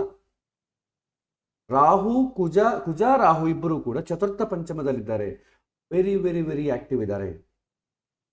ಮತ್ತೆ ಯಾಕೆ ಈ ಥರ ಅವನು ಫೀಲ್ ಆಗ್ತಾ ಇದ್ದಾನೆ ಅಂತಂದರೆ, ಇಟ್ಸ್ ಎನ್ ಮಾನಸಿಕವಾದ ದೌರ್ಬಲ್ಯ ಇದೆ. ಎಷ್ಟೇ ಆಕ್ಟಿವ್ ಆಗಿದ್ರು ಕೂಡ ಅಯ್ಯೋ ನಾನು ಇನ್ಆಕ್ಟಿವ್ ಆಗಿದ್ದೀನೇನೋ ಅಂತ ಫೀಲಿಂಗ್ ಇತ್ತು ಅಂದ್ಕೊಳ್ಳಿ. ಅವಾಗೇನಾಗುತ್ತೆ, ಎಷ್ಟು ಇದ್ರೂ ಕೂಡ ಪ್ರಯೋಜನ ಇಲ್ಲ. ಈಗ ಹನುಮನ್ ದೇವ್ರ ಕತೆ ಗೊತ್ತಿದೆ, ಲಂಕಾ ನಗರವನ್ನು ನೋಡ್ತಾ ಇರ್ತಾರೆ, ನಾನು ಅಷ್ಟು ದೂರ ನಾನು ಹಾರಬಲ್ಲೆನಾ, ನನಗೇನೋ ಡೌಟ್ ಅನ್ನಿಸ್ತಾ ಇದೆ. ಇಲ್ಲಪ್ಪ ನಿನ್ನ ಶಕ್ತಿ ನಿನಗೆ ಗೊತ್ತಿಲ್ಲ, ನೀನು ಹಾರಬಲ್ಲೆ ಅಂತ ಹೇಳಿದ್ರೆ ಹೌದಾ, ನೀವೆಲ್ಲ ಹೇಳಿದ್ರೆ ಕರೆಕ್ಟ್ ಅಂತೇಳಿ ಹಾರ್ತಾರೆ. ಅಂದರೆ ಮಾನಸಿಕ ದೌರ್ಬಲ್ಯದಿಂದ ಅವರ ಶಕ್ತಿ ಅವ್ರಿಗೆ ಗೊತ್ತಾಗೋದಿಲ್ಲ. ಮಾನಸಿಕ ದೌರ್ಬಲ್ಯ ಅಂದರೆ ಏನು? ಮನಸ್ಸು ಅಂದರೆ ಜಾತಕದಲ್ಲಿ ಏನು? ಚಂದ್ರ. ಮಾನಸಿಕ ದೌರ್ಬಲ್ಯ ಅಂದರೆ ಚಂದ್ರ ಬಲಹೀನವಾಗಿರೋದು. ಜಾತಕದಲ್ಲಿ ಚಂದ್ರ ಹೇಗಿದ್ದಾನೆ ನೋಡಿ, ನೀಚ ಸ್ಥಾನದಲ್ಲಿದ್ದಾನೆ. ಅದು ಯಾರು? ದಶಮಾಧಿಪತಿಯಾದಂಥ ಚಂದ್ರ ನೀಚ ಸ್ಥಾನದಲ್ಲಿದ್ದಾನೆ.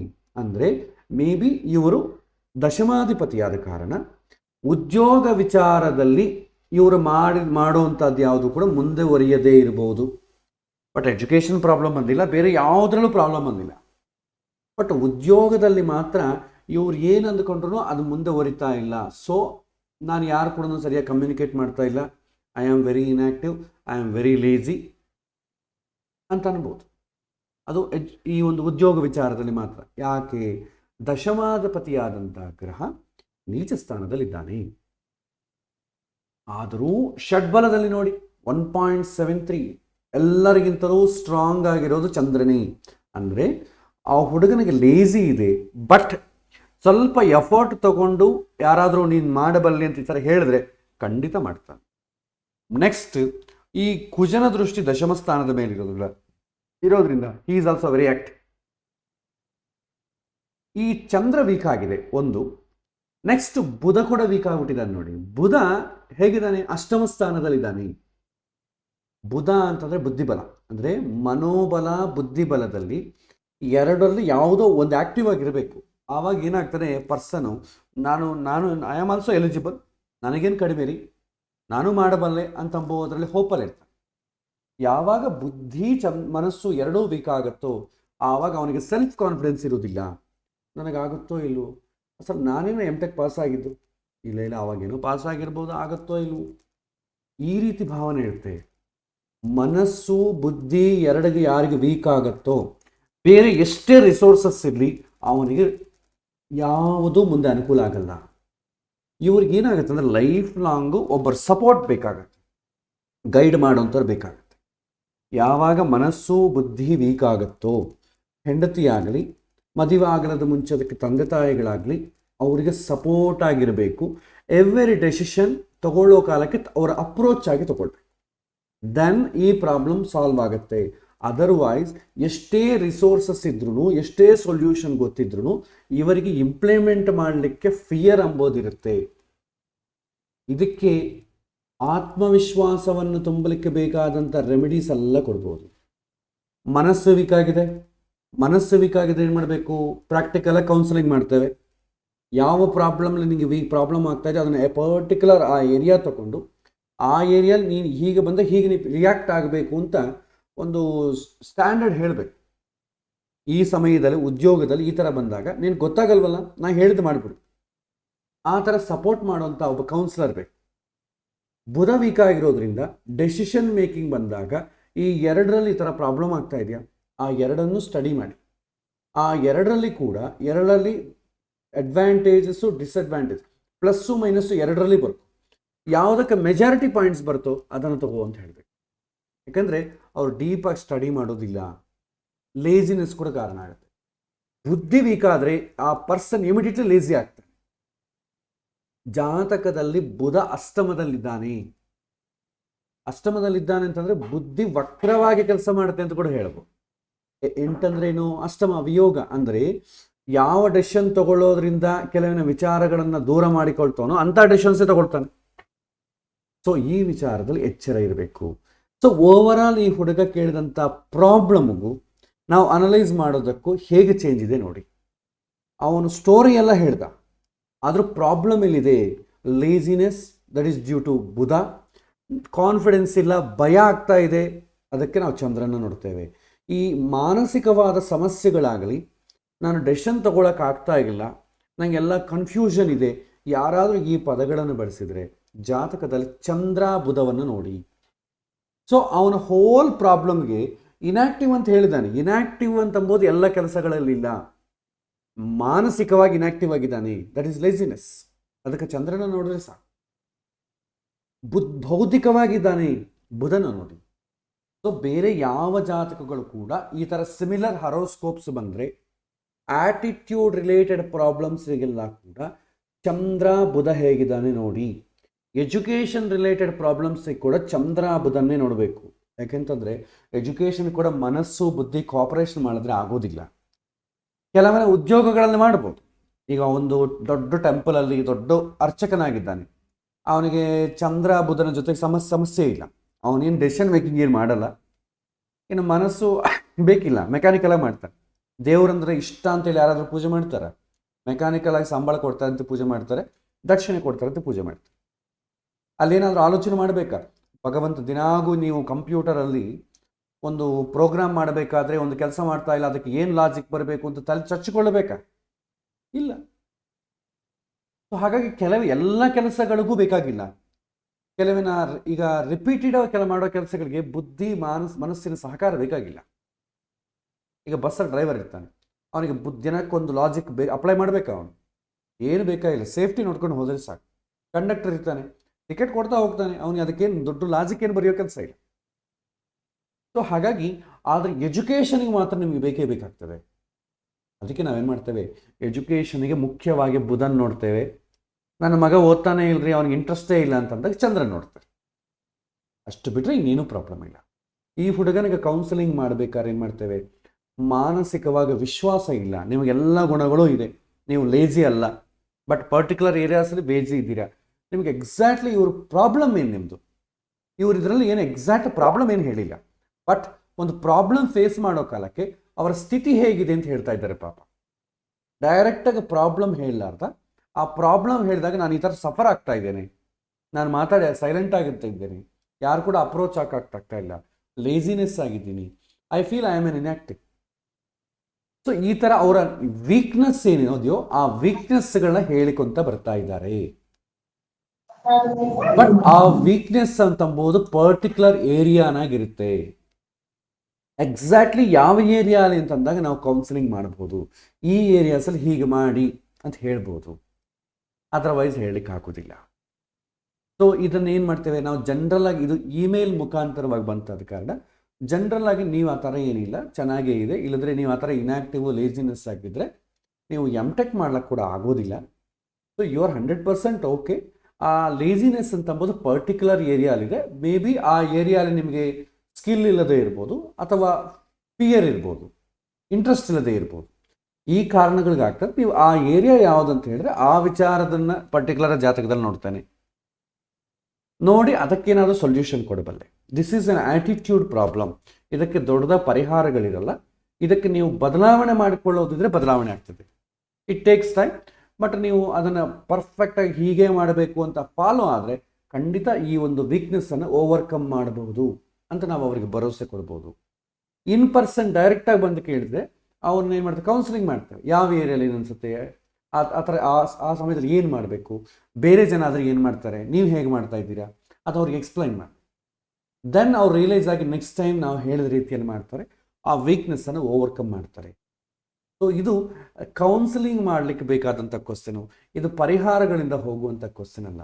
ಮೇ ಬಿ ಅವನಿಗೆ ಇಂಟ್ರೆಸ್ಟ್ ಬರಬೇಕು ಅಂತಂದರೆ ಮಹಾ ಅಂತಂದರೆ ನೀವು ವಿಷ್ಣು ಸಹಸ್ರನಾಮ ದಿನ ಪಾರಾಯಣ ಮಾಡಿ, ಬುದ್ಧಿ ಆ್ಯಕ್ಟಿವ್ ಆಗ್ತದೆ, ಮನಸ್ಸು ಆ್ಯಕ್ಟಿವ್ ಆಗುತ್ತೆ ಅಂತ ಒಂದು ಸಲಹೆ ಕೊಟ್ಟು ವಿಷ್ಣು ಸಹಸ್ರನಾಮವನ್ನು ಕೊಡ್ತೇವೆ. ಜ್ವರ ಬಂದಾಗ ಏನೋ ಒಂದು ಔಷಧವನ್ನು ಕೊಡಬೇಕು, ಪ್ಲಸ್ ಧೈರ್ಯವನ್ನು ತುಂಬಬೇಕು. ಔಷಧ ಕೊಳ್ಳೋದ್ರೆ ಏನಾಗುತ್ತೆ, ಪ್ಲಾಸಿಬೋ ಎಫೆಕ್ಟ್, ಅವನಲ್ಲಿ ಏನೋ ಔಷಧ ಕೊಳ್ಳಿಲ್ಲ ಹೆಂಗೆ ಗುಣ ಆಗುತ್ತಪ್ಪ ಅಂತ ಮನಸ್ಸಲ್ಲಿ ತಂದ್ಕೊಳ್ಳಿ, ಕಡಿಮೆ ಆಗಲ್ಲ. ನೀವು ಔಷಧ ಒಂದು ಚಿಕ್ಕ ಚಾಕ್ಲೇಟ್ ಥರ ಏನೋ ಒಂದು ಔಷಧ ಕೊಡಿ. ಈಗ ಹೋಮಿಯೋಪತಿ ಅಂತ ಏನೂ ಇಲ್ಲದ್ರೆ ಸುಮ್ಮನೆ ಆ ಸಕ್ಕರೆ ಗುಳಿಗೆಗಳು ಕೊಟ್ಟರು ಕೂಡ ಇದರಲ್ಲಿ ಔಷಧಿ ಇದೆ, ನೀವು ಕಡಿಮೆ ಮಾಡುತ್ತೆ ಅಂದರೆ ಡೆಫಿನೆಟ್ಲಿ ಕಡಿಮೆ ಮಾಡುತ್ತೆ, ಡ್ಯೂ ಟು ಪಾಸಿಟಿವ್ ಪ್ಲಾಸ್ಟಿಬೋ ಎಫೆಕ್ಟ್. ಹಾಗಾಗಿ ಈ ಥರದ ಪ್ರಶ್ನೆಗಳನ್ನು ನೀವು ಹ್ಯಾಂಡಲ್ ಮಾಡಬೇಕು. ಎಲ್ಲ ಸಮಯದಲ್ಲಿ ಕೂಡ ಒಂದೇ ರೀತಿಯಾದಂಥ ಪ್ರಶ್ನೆಗಳು ಬರೋದಿಲ್ಲ, ಒಂದೇ ರೀತಿ ಇರಲ್ಲ. ಎನ್ ನಂಬರ್ ಆಫ್ ಕ್ವಶನ್ಸ್ ಕೇಳಬೇಕು. ಆದರೆ ನೀವು ಈ ಥರ ಕಾಂಪ್ಲಿಕೇಟೆಡ್ ಕ್ವಶನ್ಸ್ಗೆಲ್ಲ ನೀವು ಪ್ರಿಪೇರ್ ಆದರೆ ನಿಮಗೇನಾಗುತ್ತೆ, ಎಂಥ ಪ್ರಶ್ನೆ ಬಂದರೂ ಕೂಡ ನೀವು ಈಸಿಯಾಗಿ ಹ್ಯಾಂಡಲ್ ಮಾಡಬಲ್ರಿ. ಅದಕ್ಕೆ ನಾವು ಈ ಪ್ರಶ್ನೆಯನ್ನು ಕೇಳಿದೆ. ಇನ್ನೊಂದು ಪ್ರಶ್ನೆಯನ್ನು ಹಾಕಿದ್ದೇನೆ. ಅವ್ರೇನು ಹೇಳಿದ್ದಾರೆ, ಡೇಟ್ ಆಫ್ ಬರ್ತ್ ಟೈಮ್ ಕೊಟ್ಬಿಟ್ಟಿದ್ದಾರೆ, ನಮ್ಮ ಹುಡುಗನ ಫ್ಯೂಚರ್ ಹೇಗಿರುತ್ತೆ ಅಂತ ಹೇಳಿ ಅಂತಂತೆ. That is an incomplete question. ನಾವು ಪ್ರೆಡಿಕ್ಷನ್ ಮಾಡಲ್ಲ. ನಮಸ್ಕಾರ, ಹೇಳಿ. Hello, okay. ಸೊ ನನ್ನ ವಾಯ್ಸ್ ಕೇಳ್ತಾ ಇದೆ ಅಂದ್ಕೊಳ್ತೇನೆ. ಯಾರಿಗಾದ್ರೂ ವಾಯ್ಸ್ ಕೇಳೋದಿದ್ರೆ ನೀವು ಮಾಡ್ಬೋದು, ರಿಪ್ಲೈ ಮಾಡ್ಬೋದು. ಸೊ ಹಾಗಾಗಿ ಎಕ್ಸಾಕ್ಟ್ಲಿ ಒಂದು ಹೇಳಿ. ಇದು ಮೊದಲನೇ ಚಾರ್ಟ್ ನೀವು ಹಾಕಿದ್ರಲ್ಲಿ ಒಂದು ಡೌಟ್ ಇತ್ತು, ನಾನು ಕಂಪ್ಲೀಟ್ ಮಾಡ್ತೇನೆ. ಕಂಪ್ಲೀಟ್ ಮಾಡಿದ ಮೇಲೆ ಕೇಳಿ. Okay okay okay. ಇಲ್ಲಿ ಎರಡನೇ ಪ್ರಶ್ನೆ ಏನು ಕೇಳ್ತಾರೆ, that is N incomplete question. ಅಸಲು ಎಕ್ಸಾಕ್ಟ್ಲಿ ಕ್ವಶನ್ ಕೇಳಿಲ್ಲ. ಈ ಥರದ್ದು ಭಾಳ ಜನ ಕೇಳ್ತಾರೆ, ಬರೀ ಜಾತಕ ಕೊಟ್ಬಿಟ್ಟು ಸ್ವಲ್ಪ ನಮ್ಮ ಮಗನ ಬಗ್ಗೆ ಹೇಳ್ರಿ ಅಂತ. ನಾವೇನು ಪ್ರೆಡಿಕ್ಷನ್ ಮಾಡ್ಲಿಕ್ಕೆ ಕಷ್ಟ. ನೀವು ಅಂಥ ಸಮಯದಲ್ಲಿ ಏನು ಮಾಡ್ಬೋದು, ಊಹಿಸಬಹುದು. ಅವನ ಏಜ್ ಎಷ್ಟು, ಅವನ ಮನಸ್ಸಿನಲ್ಲಿ ಯಾವುದ್ರ ಬಗ್ಗೆ ಕೇಳ್ಬೋದು, ಎಜುಕೇಷನ್ ಬಗ್ಗೆ ಕೇಳ್ಬೋದಾ, ಉದ್ಯೋಗದ ಬಗ್ಗೆ ಕೇಳಬಹುದಾ, ಅಥವಾ ವಿವಾಹದ ಬಗ್ಗೆ ಕೇಳ್ಬೋದಾ, ನೀವೇ ಊಹಿಸಿಕೊಂಡು ನೋಡಬೇಕಾಗತ್ತೆ. ಅದು ಸ್ವಲ್ಪ ಕಾಂಪ್ಲಿಕೇಟೆಡ್ ಆದ ಕಾರಣ ಏನು ಮಾಡ್ತೇವೆ, ನೀವು ಅವರನ್ನು ಪಾಟಿಗೆ ಏನು ಪ್ರಶ್ನೆ ಅಂತ ಕೇಳ್ಬಿಡಿ. ಅವರೇ ಹೇಳಿದ್ರೆ ಜಾತಕವನ್ನು ನೋಡೋದು ಸುಲಭ, ಏನು ಪ್ರಶ್ನೆ ಇಲ್ಲ ರೀ, ಸುಮ್ಮನೆ ನೋಡ್ಸೋಣ ಅಂತ ನೋಡಿಸ್ತಾ ಇದ್ದೀವಿ ಅಂದರೆ ಬೇಡ, ನೋಡಿಸಿ ತಿಳ್ಕೊಳ್ಳೋದೇ ಉತ್ತಮ. ಅಂದರೆ ನಿಮಗೇನು ಪ್ರಾಬ್ಲಮ್ ಇಲ್ಲ, ಸದ್ಯಕ್ಕೆ ಪ್ರಾಬ್ಲಮ್ ಇಲ್ಲದಾಗ ತಿಳ್ಕೊಳ್ಬೇಡಿ. ಭಗವಂತ ಎಲ್ಲರಿಗೂ ಯಾವುದೋ ಒಂದು ಸಮಯದಲ್ಲಿ ಪ್ರಾಬ್ಲಮ್ ಕೊಡ್ತಾನೆ, ಆ ಕೊಟ್ಟಾಗ ನೋಡ್ಕೊಳ್ಳೋಣ, ಈಗಿಂದ ಯಾಕೆ ಸಫರ್ ಆಗ್ತೀರಿ ಸುಮ್ಮನೆ ಅಂತ ಹೇಳ್ಬೋದು. ಸೊ ಎರಡನೇ ನಿಮಗೆ date of birth time place ಕೊಟ್ಟಿದ್ದೀನಲ್ಲ, ದಟ್ ಈಸ್ ಡಮ್ಮಿ. ಅದು ಡಮ್ಮಿ ಅಂತಂದರೆ ಅವ್ರು ಕೇಳಿದ್ದು ಕರೆಕ್ಟು, ಬಟ್ ನೀವೇನು ಅದಕ್ಕೆ ಆನ್ಸರ್ ಕೊಡೋ ಅವಶ್ಯಕತೆ ಇಲ್ಲ. ವಿತೌಟ್ ಕ್ವಶನ್ ನೀವು ಅದನ್ನು ಅಟೆಂಡ್ ಮಾಡಲಿಕ್ಕೆ ಹೋಗಬಾರ್ದು, ತಲೆ ಕೆಡಿಸ್ಕೊಳ್ಳಿಕ್ಕೆ ಹೋಗಬಾರ್ದು. ಅಥವಾ ನಿಮಗೆ ಬೇಕಾದವರು ನಿಮಗೆ ತುಂಬ ಹೇಳಲೇಬೇಕಾದ್ರೆ ಊಹಿಸಬೇಕು. ಅವ್ರಿಗೆ ಆ ಏಜಲ್ಲಿ ಅವ್ರು ಏನು ಪ್ರಶ್ನೆ ಕೇಳಬಹುದು ಅಂತ ನೀವೇ ಊಹಿಸಿಕೊಂಡು ಆ ಪ್ರಶ್ನೆಗೆ ಸಂಬಂಧಪಟ್ಟ ಗ್ರಹಗಳನ್ನು, ಕಾರಕಗಳನ್ನು ನೋಡಿ ಇಂಥ ಏರಿಯಲ್ಲಿ ಹೀಗಾಗತ್ತೆ ಅಂತ ಹೇಳಬೇಕಾಗತ್ತೆ. ಅದು ಸಾಹಸ. ಅದು ಅವ್ರವ್ರ ಇಷ್ಟ, ಅವ್ರು ಮಾಡ್ಬೋದು ಮಾಡದೇ ಇರ್ಬೋದು. ಕ್ಲಾರಿಟಿ ಬೇಕಾದ್ರೆ ಕೇಳ್ಬೋದು. ನಾನಾದರೆ ನಾನು ಏನು ಮಾಡ್ತೀನಿ, ಈ ಥರ ಜಾತಕ ಬಂದ ನಾನು ಏನು ಮಾಡ್ತೀನಿ, ಪ್ರಶ್ನೆ ಏನಿದೆ ಅಂತ ಕೇಳ್ತೇನೆ. ಒಂದು ಪರ್ಟಿಕ್ಯುಲರ್ ಏರಿಯಾ ಪ್ರಶ್ನೆ ಕೇಳಿದ್ರೆ ಉತ್ತರ ಕೊಡ್ತೇನೆ. ಪ್ರಶ್ನೆ ಕೇಳದೇ ಇದ್ರೆ ನಾನು ಊಹಿಸಿಕೊಳ್ಳೋದಿಲ್ಲ. ಯಾಕಂದರೆ ಭಗವಂತ ಯಾರಿಗೆ ಯಾವಾಗ ಏನು ಪ್ರಶ್ನೆ ಉಂಟು ಮಾಡ್ತಾನೆ ಗೊತ್ತಾಗಲ್ಲ. ಒಬ್ಬೊಬ್ಬರಿಗೆ ನೂರಾರು ಸಮಸ್ಯೆಗಳಿರುತ್ತೆ. ನಾವು ಅದನ್ನು ಊಹಿಸೋದು ದೊಡ್ಡ ದಡ್ಡತನ. ಪ್ರಿಡಿಕ್ಷನ್ ಅಂತ ಅಂಬೋದು ಮಾಡೋದು ಅದೊಂದು ಮೂರ್ಖತ್ವದ ವಿಷಯ. ಹಾಗಾಗಿ ಏನು ಮಾಡ್ತೇನೆ, ಪ್ರಶ್ನೆ ಏನಾದರೂ ಇದ್ದರೆ ಹೇಳಿ, ಆ ವಿಚಾರದ ನಾನು ಅನಲೈಸ್ ಮಾಡ್ತೇನೆ. ಪ್ರಶ್ನೆ ಏನಿಲ್ಲ ರೀ, ಚೆನ್ನಾಗೇ ಇದೆ, ಭಗವಂತ ಎಲ್ಲಾಗೆ ಚೆನ್ನಾಗಿಟ್ಟಿದ್ದಾನೆ, ಸುಮ್ಮನೆ ತಿಳ್ಕೊಳ್ಳೋಣ ಅಂತ. ಆದರೆ ತಿಳ್ಕೊಳ್ಳೋಗಿರೋದೇ ಉತ್ತಮ. ಆರಾಮಿದ್ದೀರಲ್ಲ, ಆರಾಮಿದ್ದಷ್ಟು ದಿನ ಇರಿ. ಭಗವಂತ ಎಲ್ಲರಿಗೂ ಸುಖಸ್ಯಾನಂತರಂ ದುಃಖಂ ದುಃಖಸ್ಯಾನಂತರಂ ಸುಖಂ, ಯಾವತ್ತೋ ಒಂದಿನ ದುಃಖ ಕೊಡ್ತಾನೆ. ದುಃಖ ಬಂದಾಗ ನೋಡೋಣ, ಈಗ ಯಾಕೆ, ಈಗ ಆರಾಮಾಗಿರಿ. ಇಲ್ಲದ್ರೆ ನಾನು ಹೇಳಿದೆ ಅಂದ್ಕೊಳ್ಳಿ, ನಿಮ್ಗೆ ಅದರಿಂದನೇ ನಿಮ್ಗೆ ದುಃಖ ಸ್ಟಾರ್ಟ್ ಆಗುತ್ತೆ. ಯಾವಾಗೋ ಬರೋ ದುಃಖ, ನೀವು ಆರಾಮಾಗಿದ್ದೀರಿ, ಯಾಕೆ ತಲೆ ಕೆಡಿಸ್ಕೊಳ್ತೀರಿ? ಈ ರೀತಿ ನಾವು ಅವ್ರಿಗೆ ಕೌನ್ಸಿಲಿಂಗ್ ಮಾಡಿ ನಾನು ನೋಡೋದಿಲ್ಲ. ವಿತೌಟ್ ಕ್ವಶನ್ ನಾನು ನೋಡಲಿಕ್ಕೆ ಹೋಗೋದಿಲ್ಲ. ಕ್ವಶನ್ ಕೇಳಿದರೂ ಕೂಡ ಅದರಲ್ಲಿ ಸ್ವಲ್ಪ ಸ್ಯಾಂಕ್ಟಿಟಿ ಇರಬೇಕು ಆ ಪ್ರಶ್ನೆಯಲ್ಲಿ. ಅದರಲ್ಲಿ ಏನಾದರೂ ಸ್ವಲ್ಪ ಜೆನ್ಯೂನ್ ಕೇಸ್ ಇರಬೇಕು. ಆ ಥರ ಇದ್ದಾಗ ಮಾತ್ರವೇ ನೋಡ್ತೀನಿ. ಸೊ ಸೆಕೆಂಡ್ ಕ್ವಶನ್ ಬಗ್ಗೆ ನೀವು ಹೆಚ್ಚು ತಲೆ ಕೆಡಿಸ್ಕೊಳ್ಳೋದು ಬೇಕಾಗಿಲ್ಲ. ಅವರು ಕೂಡ ನನ್ನನ್ನು ಏನು ಕ್ವಶನ್ ಏನು ಕೇಳಿಲ್ಲ, ಆದ ಕಾರಣ ನಾನು ರಿಪ್ಲೈ ಮಾಡಿದೆ. ನೀವು ಪರ್ಟಿಕ್ಯುಲರ್ ಏರಿಯಾಲಿ ಈ ಪ್ರಾಬ್ಲಮ್ ಅಂತ ಹೇಳಿದ್ರೆ ನಾನು ನೋಡ್ತೇನೆ ಅಂತ ಹೇಳಿದೆ. ಅವ್ರ ಹತ್ರದಿಂದ ಏನು ರಿಪ್ಲೈ ಬರಲಿಲ್ಲ. ಸೊ ಅದು ಹಾಗೇ ಇದೆ. ನಿಮ್ಮನ್ನು ಒಂದ್ಸಲ ನೋಡೋಣ, ಟೆಸ್ಟ್ ಮಾಡೋಣ, ನೀವು ಯಾವ ರೀತಿ ರಿಯಾಕ್ಟ್ ಆಗ್ತೀರಿ ಅಂತೇಳಿ ಕಳಿಸಿದೆ. ಓಕೆ, ಅಷ್ಟು ಬಿಟ್ಟು ಅದ್ರ ಬಗ್ಗೆ ಏನು ತಲೆ ಕೆಡಿಸ್ಕೊಳ್ಳೋ ಅವಶ್ಯಕತೆ ಇಲ್ಲ. ಇದು ನಾವು ಕಳೆದ ಬಾರಿ ಮಾಡಿದಂಥ ಪ್ರಶ್ನೆಗಳಿಗೆ ಇದು. ಈಗ ಏನು ನಾವು ಪ್ರಶ್ನೆ ಮಾಡಿದ್ದೇವೆ ಅದಕ್ಕೆ ಸಂಬಂಧಪಟ್ಟ ಪ್ರಶ್ನೆ ಏನಾದರೂ ಇದ್ದರೆ ನೀವು ಕೇಳಬಹುದು. ಅದಕ್ಕೆ ಸಂಬಂಧ ಒಂದು ಸಲ ಇದನ್ನು ಅನಲೈಸ್ ಮಾಡಿ ಮತ್ತೆ ಮುಂದುವರಿಸೋಣ. ಪ್ರಶ್ನೆ ಏನಾದರೂ ಕೇಳಿ. ನಮಸ್ಕಾರ ಆಚಾರ್ಯರೇ, ಇದು ಕಾರ್ತಿಕ್. ನಮಸ್ಕಾರ, ಹೇಳಿ ಕಾರ್ತಿಕ್ ಅವರೇ. ಆಚಾರ್ಯರೇ, ಇದರಲ್ಲಿ 7ನೇ ಮನೆಯಲ್ಲಿ ಸೂರ್ಯ ಇದೆ.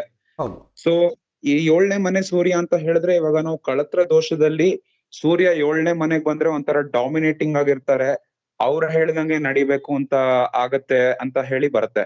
ಅದು ಬರೀ ಮ್ಯಾರೇಜ್ ರಿಲೇಟೆಡ್ ಇಶ್ಯೂಸ್ ಅಲ್ಲಿ ಮಾತ್ರನೋ, ಅಥವಾ ಜನರಲಿ ಅವ್ರ ಸೆಲ್ಫ್ ಕಾನ್ಫಿಡೆನ್ಸ್ ಜಾಸ್ತಿ ಇರುತ್ತೆ ಅಂತ ಬರುತ್ತಾ? ಸೆಲ್ಫ್ ಕಾನ್ಫಿಡೆನ್ಸ್ ಅಲ್ಲ, ಡಾಮಿನೇಷನ್ ಇರುತ್ತೆ. ಆ ಡಾಮಿನೇಷನ್ಗೆ ಯಾರಾದರೂ ಪ್ರತಿಕ್ರಿಯೆ ಮಾಡದೇ ಇದ್ದಾಗ ಇವ್ರಿಗೆ ಅದನ್ನು ಟಾಲರೇಟ್ ಮಾಡೋಕ್ಕಾಗಲ್ಲ. ಬಟ್ ಫ್ರೆಂಡ್ಸ್ ಹತ್ರ ಆ ಥರ ಇದ್ದಾಗ ಏನಾಗುತ್ತೆ, ಮಿಂಗಲ್ ಆಗಲ್ಲ. ಬಟ್ ವೈಫ್ ಹತ್ರ ಮಿಂಗಲ್ ಆಗಲೇಬೇಕಲ್ವಾ? ವೈಫ್ ಹತ್ರ ಮಿಂಗಲ್ ಆಗಲೇ ಇದ್ರೆ ಏನಾಗುತ್ತೆ, ಡೈವರ್ಸ್ ಆಗ್ತದೆ. ಫ್ರೆಂಡ್ಸ್ ಹತ್ರ ಮಿಂಗಲ್ ಆಗಲ್ಲದ್ರೆ ಇದ್ರೆ ಏನು ತೊಂದರೆ ಇಲ್ಲ, ಇವನಾದ್ರೆ ಇನ್ನೊಬ್ಬ ಫ್ರೆಂಡು. ಬಟ್ ಹೆಂಡತಿ ಹತ್ರ ಹಾಗಿಲ್ವಲ್ಲ. ಆದರೆ ಎಲ್ಲರ ಹತ್ರನೂ ಇದೇ ಥರ ಡಾಮಿನೇಷನ್ ಫೇಸ್ ಮಾಡ್ತಾರೆ. ಬಟ್ ಬೇರೆಯವರು ಪ್ರಯಾರಿಟಿ ಕೊಡಲ್ಲ. ಫ್ರೆಂಡ್ಸು ಜೊತೆಗೆ ಇರೋದಿಲ್ವಲ್ಲ, ಸೊ ಯಾವಾಗೋ ಸ್ವಲ್ಪ ದಿನ ಬರ್ತಾರೆ. ಆ ಥರ ಡಾಮಿನೇಷನ್ ಇದ್ರೆ ಕೂಡ ಅವ್ರು ಅಡ್ಜಸ್ಟ್ ಮಾಡ್ಕೊಂಡು ಹೋಗ್ತಾರೆ. ಬಟ್ ಹೆಂಡತಿ ಅಂತಂಬೋದು ಜೊತೆಗೆ ಇರ್ತಾಳೆ, ಆ ಡಾಮಿನೇಷನ್ ಬರೆಸೋದು ತುಂಬ ಕಷ್ಟ. ಸೊ ಹಾಗಾಗಿ ಇವ್ರಿಗೆಲ್ಲ ಏರಿಯಾಸಲ್ಲೂ ಇರುತ್ತೆ. ಎಸ್ಪೆಷಲಿ ಕಳತ್ರಕ್ಕೆ ಮಾತ್ರ ಅಂದ್ಕೋಬೇಡಿ. ಯಾಕೆಂದರೆ ಕಳತ್ರ ಸ್ಥಾನದಲ್ಲಿ ಸೂರ್ಯ ಇದ್ರೂ ಕೂಡ ಲಗ್ನವನ್ನು ನೋಡ್ತಾ ಇದ್ದಾನಲ್ವಾ. ಬಟ್ ಬೇರೆ ಏರಿಯಾಸ್ ಅಲ್ಲಿ ಅದು ಎಕ್ಸ್ಪೋಸ್ ಆಗಲ್ಲ, ಅಷ್ಟು ಪ್ರಾಬ್ಲಮ್ಯಾಟಿಕ್ ಆಗಲ್ಲ. ಓಕೆ, ಬಟ್ ಆತರ 7th ಅಲ್ಲಿ ಇದ್ದು ಅಂಡ್ ಈ ಕೇಸ್ ಅಲ್ಲಿ ಉಚ್ಚ ಸ್ಥಾನದಲ್ಲಿ ಬೇರೆ ಸೂರ್ಯ ಇರೋದು ಇದ್ರಲ್ಲಿ ಮೇಷ ರಾಶಿನಲ್ಲಿ. ಸೊ ಇವ್ರದ್ದು ಸೆಲ್ಫ್ ಕಾನ್ಫಿಡೆನ್ಸ್ ಜಾಸ್ತಿನೇ ಇರ್ಬೇಕಲ್ವಾ? ಬಟ್ ಅವ್ರು ಕೇಳಿರೋ ಕ್ವೆಶನ್ ಪ್ರಕಾರ ಒಂಥರ ಸೆಲ್ಫ್ ಕಾನ್ಫಿಡೆನ್ಸ್ ಇಲ್ಲ, ಮೋಟಿವೇಶನ್ ಇಲ್ಲ, ಅಥವಾ ಅವ್ರ ಬಗ್ಗೆ ಅವ್ರಿಗೆ ಭರವಸೆ ಇಲ್ಲ ಅಂದಂಗಿದೆ. ನಾವು ನೋಡ್ತಾ ಇರೋ ಸೆಲ್ಫ್ ಕಾನ್ಫಿಡೆನ್ಸ್ ಬೇರೆ, ಆತಗೆ ಬೇಕಾದ ಸೆಲ್ಫ್ ಕಾನ್ಫಿಡೆನ್ಸ್ ಬೇರೆ. His definition is different. ನಮ್ಮ ಡೆಫಿನೇಷನ್ ಪ್ರಕಾರ ಏನು, ಶಾಸ್ತ್ರೋಕ್ತವಾಗಿ ಆತ್ಮವಿಶ್ವಾಸ, ಅಹಂಕಾರ ಎಲ್ಲವೂ ಇರುತ್ತೆ. ಅವರ ಪ್ರಕಾರ ಸೆಲ್ಫ್ ಕಾನ್ಫಿಡೆನ್ಸ್ ಅಂದರೆ ಏನು, ನನಗೆ ಸೆಲ್ಫ್ ಕಾನ್ಫಿಡೆನ್ಸ್ ಎಲ್ಲಿರುತ್ತೆ ಅಂತ ಕೊಡ್ತಾ ಇದ್ದಾರೆ. ಎಲ್ಲರೂ ನನ್ನ ಅನುಕೂಲವಾಗಿದ್ದಾಗ ನನಗೆ ಸೆಲ್ಫ್ ಕಾನ್ಫಿಡೆನ್ಸ್ ಇದೆ. ಈಗ ಆಫೀಸಲ್ಲಿ ಎಲ್ಲರೂ ಇವ್ರ ಡಾಮಿನೇಷನ್ ತಟ್ಕೊಳ್ಳಾರ್ದೆ, ಇವ್ರ ಜೊತೆಗೆ ಯಾರೂ ವರ್ಕ್ ಮಾಡೋಕ್ಕಾಗದೆ ಇವ್ರನ್ನ ಕ್ರಿಟಿಸೈಸ್ ಮಾಡ್ತಾ ಇದ್ದಾರಂತೆ. ಇವ್ರಿಗೆ ಅಂಥ ಏರಿಯಾಲಿ ಇರಬೇಕು ಅಂತ ಇವ್ರಿಗೆ ಸೆಲ್ಫ್ ಕಾನ್ಫಿಡೆನ್ಸ್ ಇರಲ್ಲ. ಯಾಕೆಂತಂದರೆ ಯಾರೂ ನನ್ನ ಕೂಡ ಸೇರ್ತಾ ಇಲ್ಲ, ಅಥವಾ ನಾನು ಸೈಲೆಂಟ್ ಆಗಿದ್ದೇನೆ, ಅಥವಾ ಏನು ಮಾಡಿದ್ರು ಯಾರು ಇಷ್ಟಪಡ್ತಾ ಇಲ್ಲ ಅಂತಂದಾಗ ಆತನ ಮೇಲೆ ಆತಗೆ ವಿಶ್ವಾಸ ಹೊಟ್ಟೋಗುತ್ತೆ. ಅದು ಬಂದು ಏನಂತಂದರೆ it is not exactly attitude. ಒಂದು ಪರ್ಟಿಕ್ಯುಲರ್ ಏರಿಯಾಲಿ ಅವರಿಗಿರೋಂಥ ವೀಕ್ನೆಸ್ಸನ್ನು ಅವರು ಸೆಲ್ಫ್ ಕಾನ್ಫಿಡೆನ್ಸ್ ಇಲ್ಲ ಅಂತ ಅಂದುಕೊಡ್ತಾ ಇದ್ದಾರೆ. ಬಟ್ ಈಗ ಹನುಮಂತ ದೇವರಿಗೆ ಸೆಲ್ಫ್ ಕಾನ್ಫಿಡೆನ್ಸ್ ಇಲ್ವಾ? ಇಲ್ಲ. ಬಟ್ ನಿಜವಾಗೂ ಸೆಲ್ಫ್ ಕಾನ್ಫಿಡೆನ್ಸ್ ಇಲ್ವಾ ಅಂತ ಇದೆ. ಬುದ್ಧಿರ್ಬಲಂ ಯಶೋಧೈರ್ಯಂ ನಿರ್ಭಯತ್ವ ಮರೋಗತ ಅಜಾಡ್ಯಂ ವಾಕ್ಪಡತ್ವಂಚ ಹನುಮಸ್ಮರಣಾತ್ವೇ. ನಿಜವಾಗೂ ಇದೆ. ಬಟ್ ಪ್ರಾಬ್ಲಮ್ ಇಲ್ಲಿ ಮಾನಸಿಕವಾದ ದೌರ್ಬಲ್ಯ ಇದೆ. ಆ ಮನಸ್ಸು ವೀಕ್ ಆಗಿರೋದ್ರಿಂದ ನನಗೆ ಸೆಲ್ಫ್ ಕಾನ್ಫಿಡೆನ್ಸ್ ಇಲ್ಲ ಅಂತ ಅವ್ರು ಕ್ಲೈಮ್ ಮಾಡ್ತಾ ಇದ್ದಾರೆ. ಬಟ್ ಅದು ನಿಜವಾಗೂ ಇಲ್ಲ. ನಿಜವಾಗೂ ಸೆಲ್ಫ್ ಕಾನ್ಫಿಡೆನ್ಸ್ ಇಲ್ಲದಾಗ ಅವ್ರು ಎಮ್ ಟೆಕ್ ಯಾಕೆ ಮಾಡ್ತಾರೆ ಹೇಳಿ ಅಲ್ವಾ?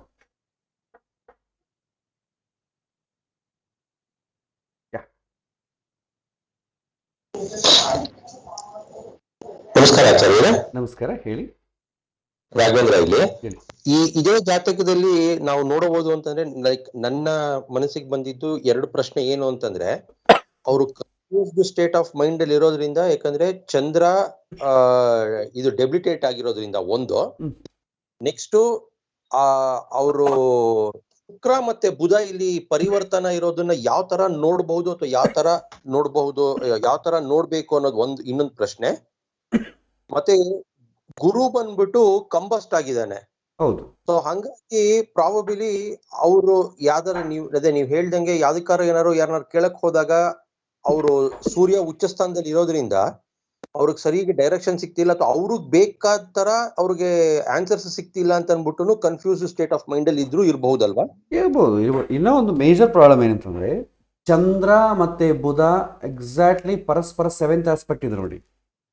ಕರೆಕ್ಟ್. ಬುಧ ಚಂದ್ರ ಯಾವಾಗೂ ಕೂಡ ಒಬ್ಬರಿಗೊಬ್ಬರು ಆಂಗಲ್, ಅಂದರೆ ಚತುರ್ಥ ಸ್ಥಾನದಲ್ಲಾಗಲಿ ದಶಮ ಸ್ಥಾನದಲ್ಲಾಗಲಿ ಜೊತೆಗಾಗಲಿ ಈ ಥರ ಒಬ್ಬರು ಎಕ್ಸಾಕ್ಟ್ಲಿ ಆಪೋಸಿಟ್ ಇದ್ದರೆ ಅದನ್ನು ಏನು ಕಾಡ್ತೀವಿ ಅಂದರೆ ಮತಿಭ್ರಮಣ ಯೋಗ ಅಂತೇವೆ.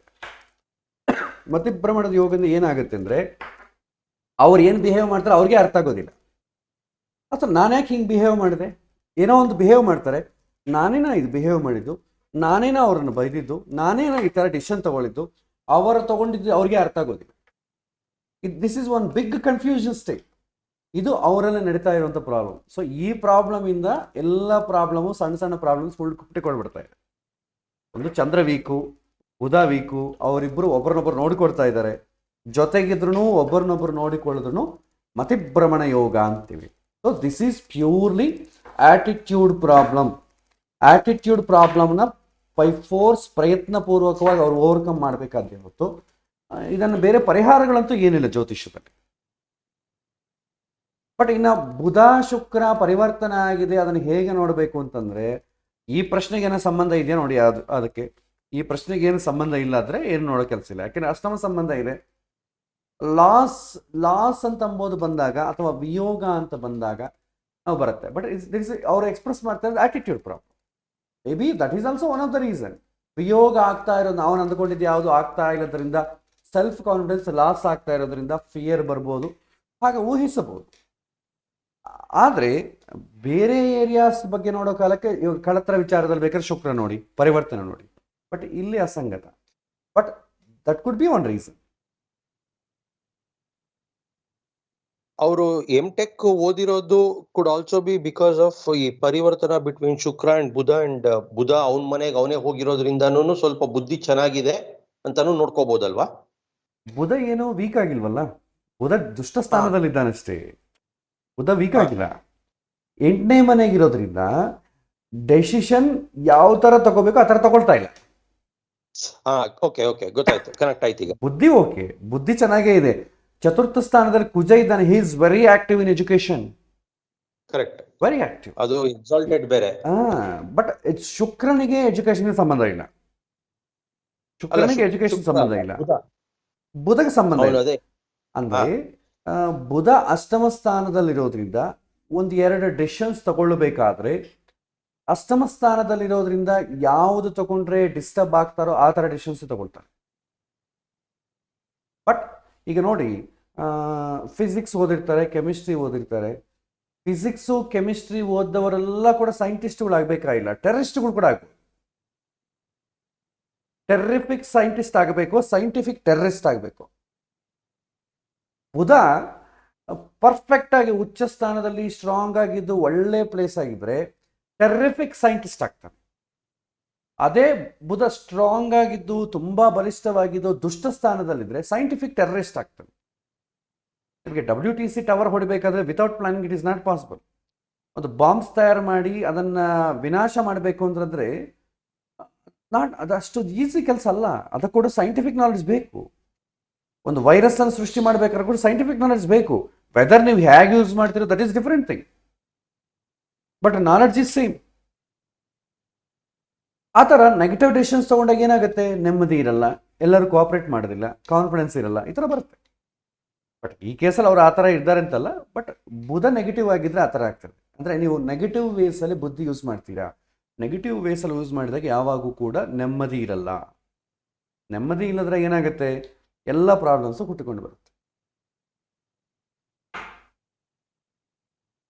ಎಸ್, ಧನ್ಯವಾದ ಆಚಾರ್ಯ. ನೆಕ್ಸ್ಟ್ ಬೇರೆ ಪ್ರಶ್ನೆ ಇದೆ, ಕೇಳ್ಬೋದು.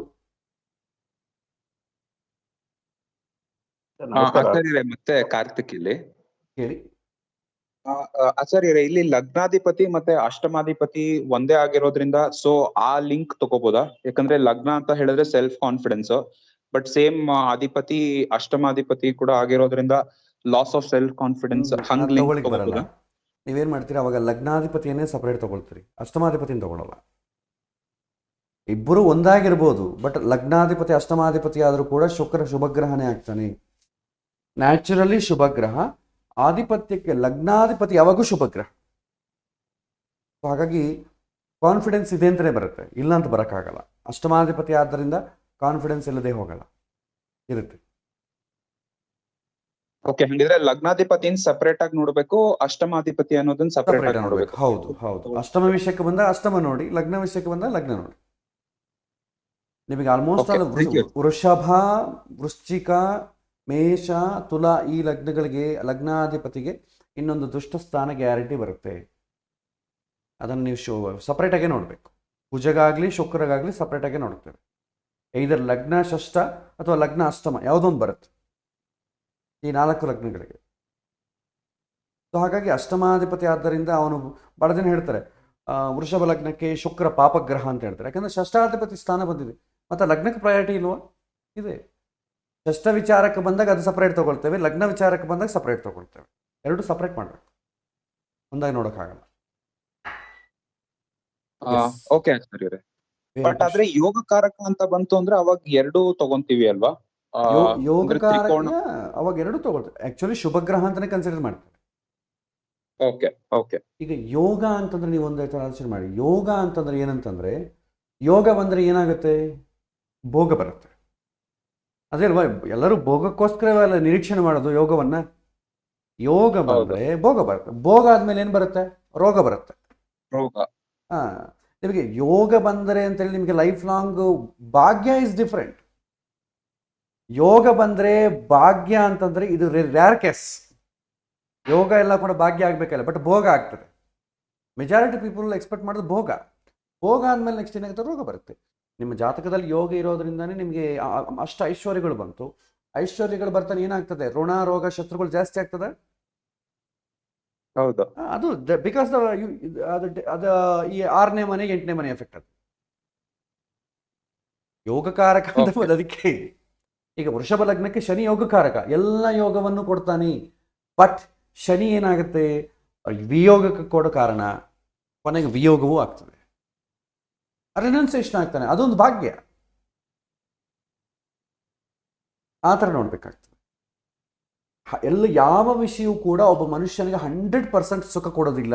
ಯಾವ ವಸ್ತು ಸುಖ ಕೊಡುತ್ತೋ ಅದೇ ವಸ್ತು ದುಃಖ ಕೊಡುತ್ತೆ.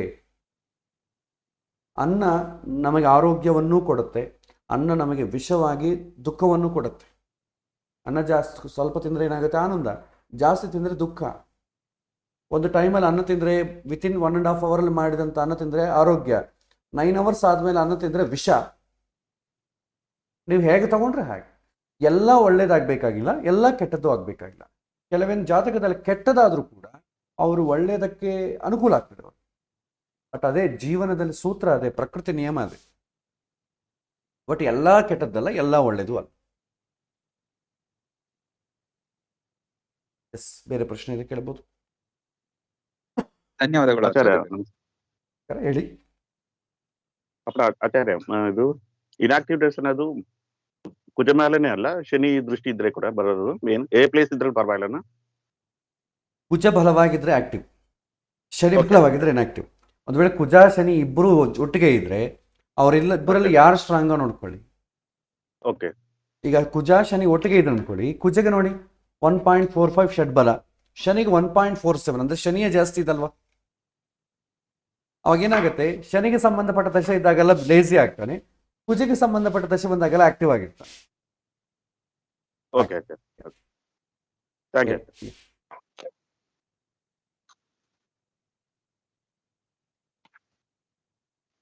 ಬೇರೆ ಪ್ರಶ್ನೆ ನಮಸ್ತೆ. ಇದಕ್ಕೆ? ನಮಸ್ಕಾರ, ಹೇಳಿ.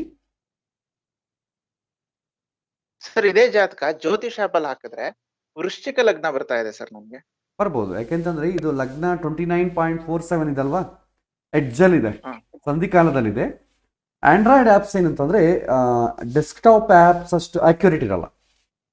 ಈ ಥರ ಎಡ್ಜಲ್ಲಿ ಒಂದು ಪಾಯಿಂಟ್ ಈ ಥರ ಇದ್ದಾಗ ಇದೆಷ್ಟು 0.13 ಮಿನಿಟ್ಸ್ ಡಿಫ್ರೆನ್ಸ್ ಅಷ್ಟೇ ಲಗ್ನ ಡಿಫ್ರೆನ್ಸ್ ಆಗಲಿಕ್ಕೆ. ಜ್ಯೋತಿಷ ಆ್ಯಪಲ್ಲಿ ನಿಮಗೆ ವೃಶ್ಚಿಕ ಲಗ್ನ ಬರುತ್ತೆ. ಯಾ, ವೃಶ್ಚಿಕ ಲಗ್ನ ಆದರೂ ಕೂಡ ಅವರ ಪ್ರಾಬ್ಲಮ್ ಏನು, ಆಟಿಟ್ಯೂಡ್ ಪ್ರಾಬ್ಲಮ್ ಅಲ್ಲ. ಬಟ್ ಚಂದ್ರ ಬುಧ ನಿಮ್ಗೇನು ಪ್ಲೇಸ್ ಲಗ್ನ ಚೇಂಜ್ ಆದರೂ ಕೂಡ ಅವೇನು ಚೇಂಜ್ ಆಗಲ್ವಲ್ಲ. ಚಂದ್ರ ನೀಚನೆ, ಬುಧ ಸಪ್ತಮಾಧಿಪತಿಯಲ್ಲಿ ಇದ್ದಾಗ ಏನಾಗುತ್ತೆ, ಸಪ್ತಮಾಧಿಪತಿಯಲ್ಲಿ ಸೂರ್ಯ ಇದ್ದಾಗ, ಸಪ್ತಮಾಧಿಪತಿ ಬುಧ ಇದ್ದಾಗ ಸಪ್ತಮ ಸ್ಥಾನದಲ್ಲಿ ಓವರ್ ಇಂಟೆಲಿಜೆಂಟ್ ಆಗ್ತಾನೆ. ನನ್ನಷ್ಟು ಬುದ್ಧಿವಂತನ ಯಾರೂ ಇಲ್ಲ ಅಂತ ಅಂದ್ಕೊಳ್ತಾನೆ. ದಟ್ ಈಸ್ ಆಲ್ಸೋ ಪ್ರಾಬ್ಲಮ್ ಅಲ್ವಾ. ಅಲ್ಲಿ ಬುದ್ಧಿವಂತಿಕೆ ಅಂತ ಡಾಮಿನೇಷನ್ ಇರುತ್ತೆ. ಸೂರ್ಯ ಇದ್ರೆ ಅಹಂಕಾರ, ಬುಧ ಇದ್ರೆ ವಿಕಾರ. ಪ್ರಾಬ್ಲಮ್ ಏನು ಚೇಂಜ್ ಇರಲ್ಲ. ನೀವು ಲಗ್ನ ಬೇಕಾದ್ರೆ ವೃಶ್ಚಿಕ ಲಗ್ನ ಹಾಕೊಳ್ಳಿ, ಸೇಮ್ ಪ್ರಾಬ್ಲಮ್ ಇರುತ್ತೆ. ತೃತೀಯ ಸ್ಥಾನದಲ್ಲಿ ಕುಜ ಆಗ್ತಾನೆ, ತೃತೀಯ ಸ್ಥಾನದಲ್ಲಿ ಕುಜ, ಅಹಂಕಾರ ಜಾಸ್ತಿ ಆಗ್ತದೆ. ಪ್ರಾಬ್ಲಮ್ ಸೇಮೇ. ಬಟ್ ನೀವು ಈ ಥರ ಸಂದರ್ಭ ಬಂದಾಗ ಏನು ಮಾಡ್ತೀರಾ, ಲಗ್ನ ಫಿಕ್ಸ್ ಮಾಡಬೇಕಾದ್ರೆ ಕೆಲವೊಂದು ಕ್ವಾಲಿಟೀಸ್ ಚೆಕ್ ಮಾಡ್ತೀವಿ. ಈ ಲಗ್ನದ ಇರೋ ಕ್ವಾಲಿಟೀಸ್ ಏನು, ಆ ಲಗ್ನದಕ್ಕಿರೋ ಕ್ವಾಲಿಟೀಸ್ ಏನು ಅಂತ ತಗೊಂಡು ಅವನ ಹತ್ರ ಕನ್ಫರ್ಮ್ ಮಾಡ್ಕೊಳ್ಬೇಕು. ನಿಮ್ಮ ಅಪ್ಪ ಏನು ಮಾಡ್ತಾಯಿದ್ರು, ನಿಮ್ಮ ಪ್ರಾರಂಭದಲ್ಲಿ ಎಜುಕೇಷನ್ ಏನೋ ತೊಂದರೆ ಬಂತಾ, ದ್ವಿತೀಯ ಸ್ಥಾನದ, ಯಾಕಂದರೆ ವೃಶ್ಚಿಕ ಲಗ್ನ ಆದರೆ ದ್ವಿತೀಯ ಸ್ಥಾನದಲ್ಲಿ ಶನಿ ಇದ್ದಾನೆ. ನೀವು ಹೇಗೆ ಮಾತಾಡ್ತೀರಾ, ದ್ವಿತೀಯ ಸ್ಥಾನದಲ್ಲಿ ಶನಿ ಇದ್ರೆ ಏನಾಗುತ್ತೆ ಅಂತಂದರೆ ಪ್ಲೈನ್ ಸ್ಪೀಚ್ ಬರುತ್ತೆ.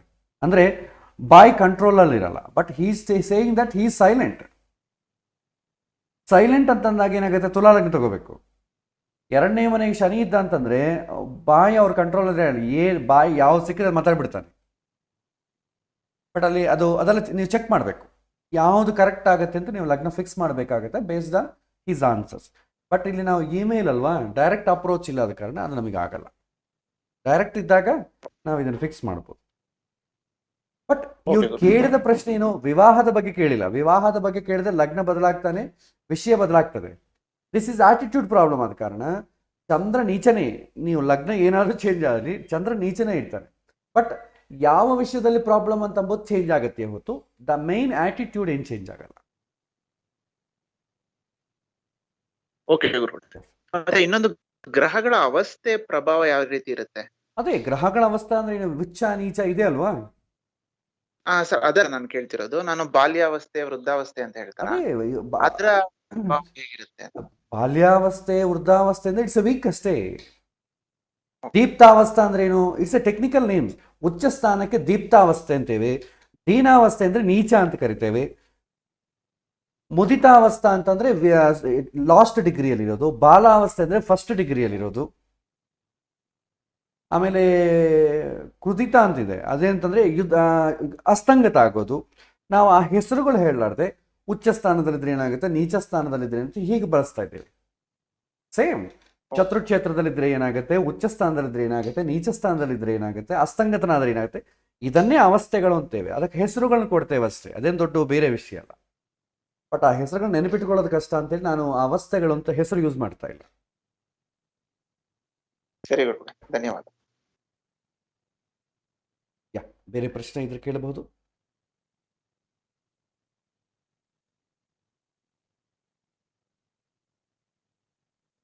ಮತ್ತೆ ಇನ್ನೊಬ್ಬರು ಒಂದು ಪ್ರಶ್ನೆಯನ್ನ ಕೇಳಿದ್ದಾರೆ.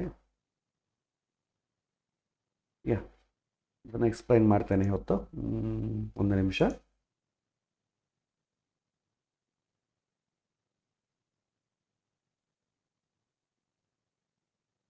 ಆ ಪ್ರಶ್ನೆ ಏನಂದ್ರೆ ಕುಜದೋಷದ ಎಕ್ಸೆಪ್ಷನ್ಸ್ ಬಗ್ಗೆ ಕೇಳಿದ್ದಾರೆ.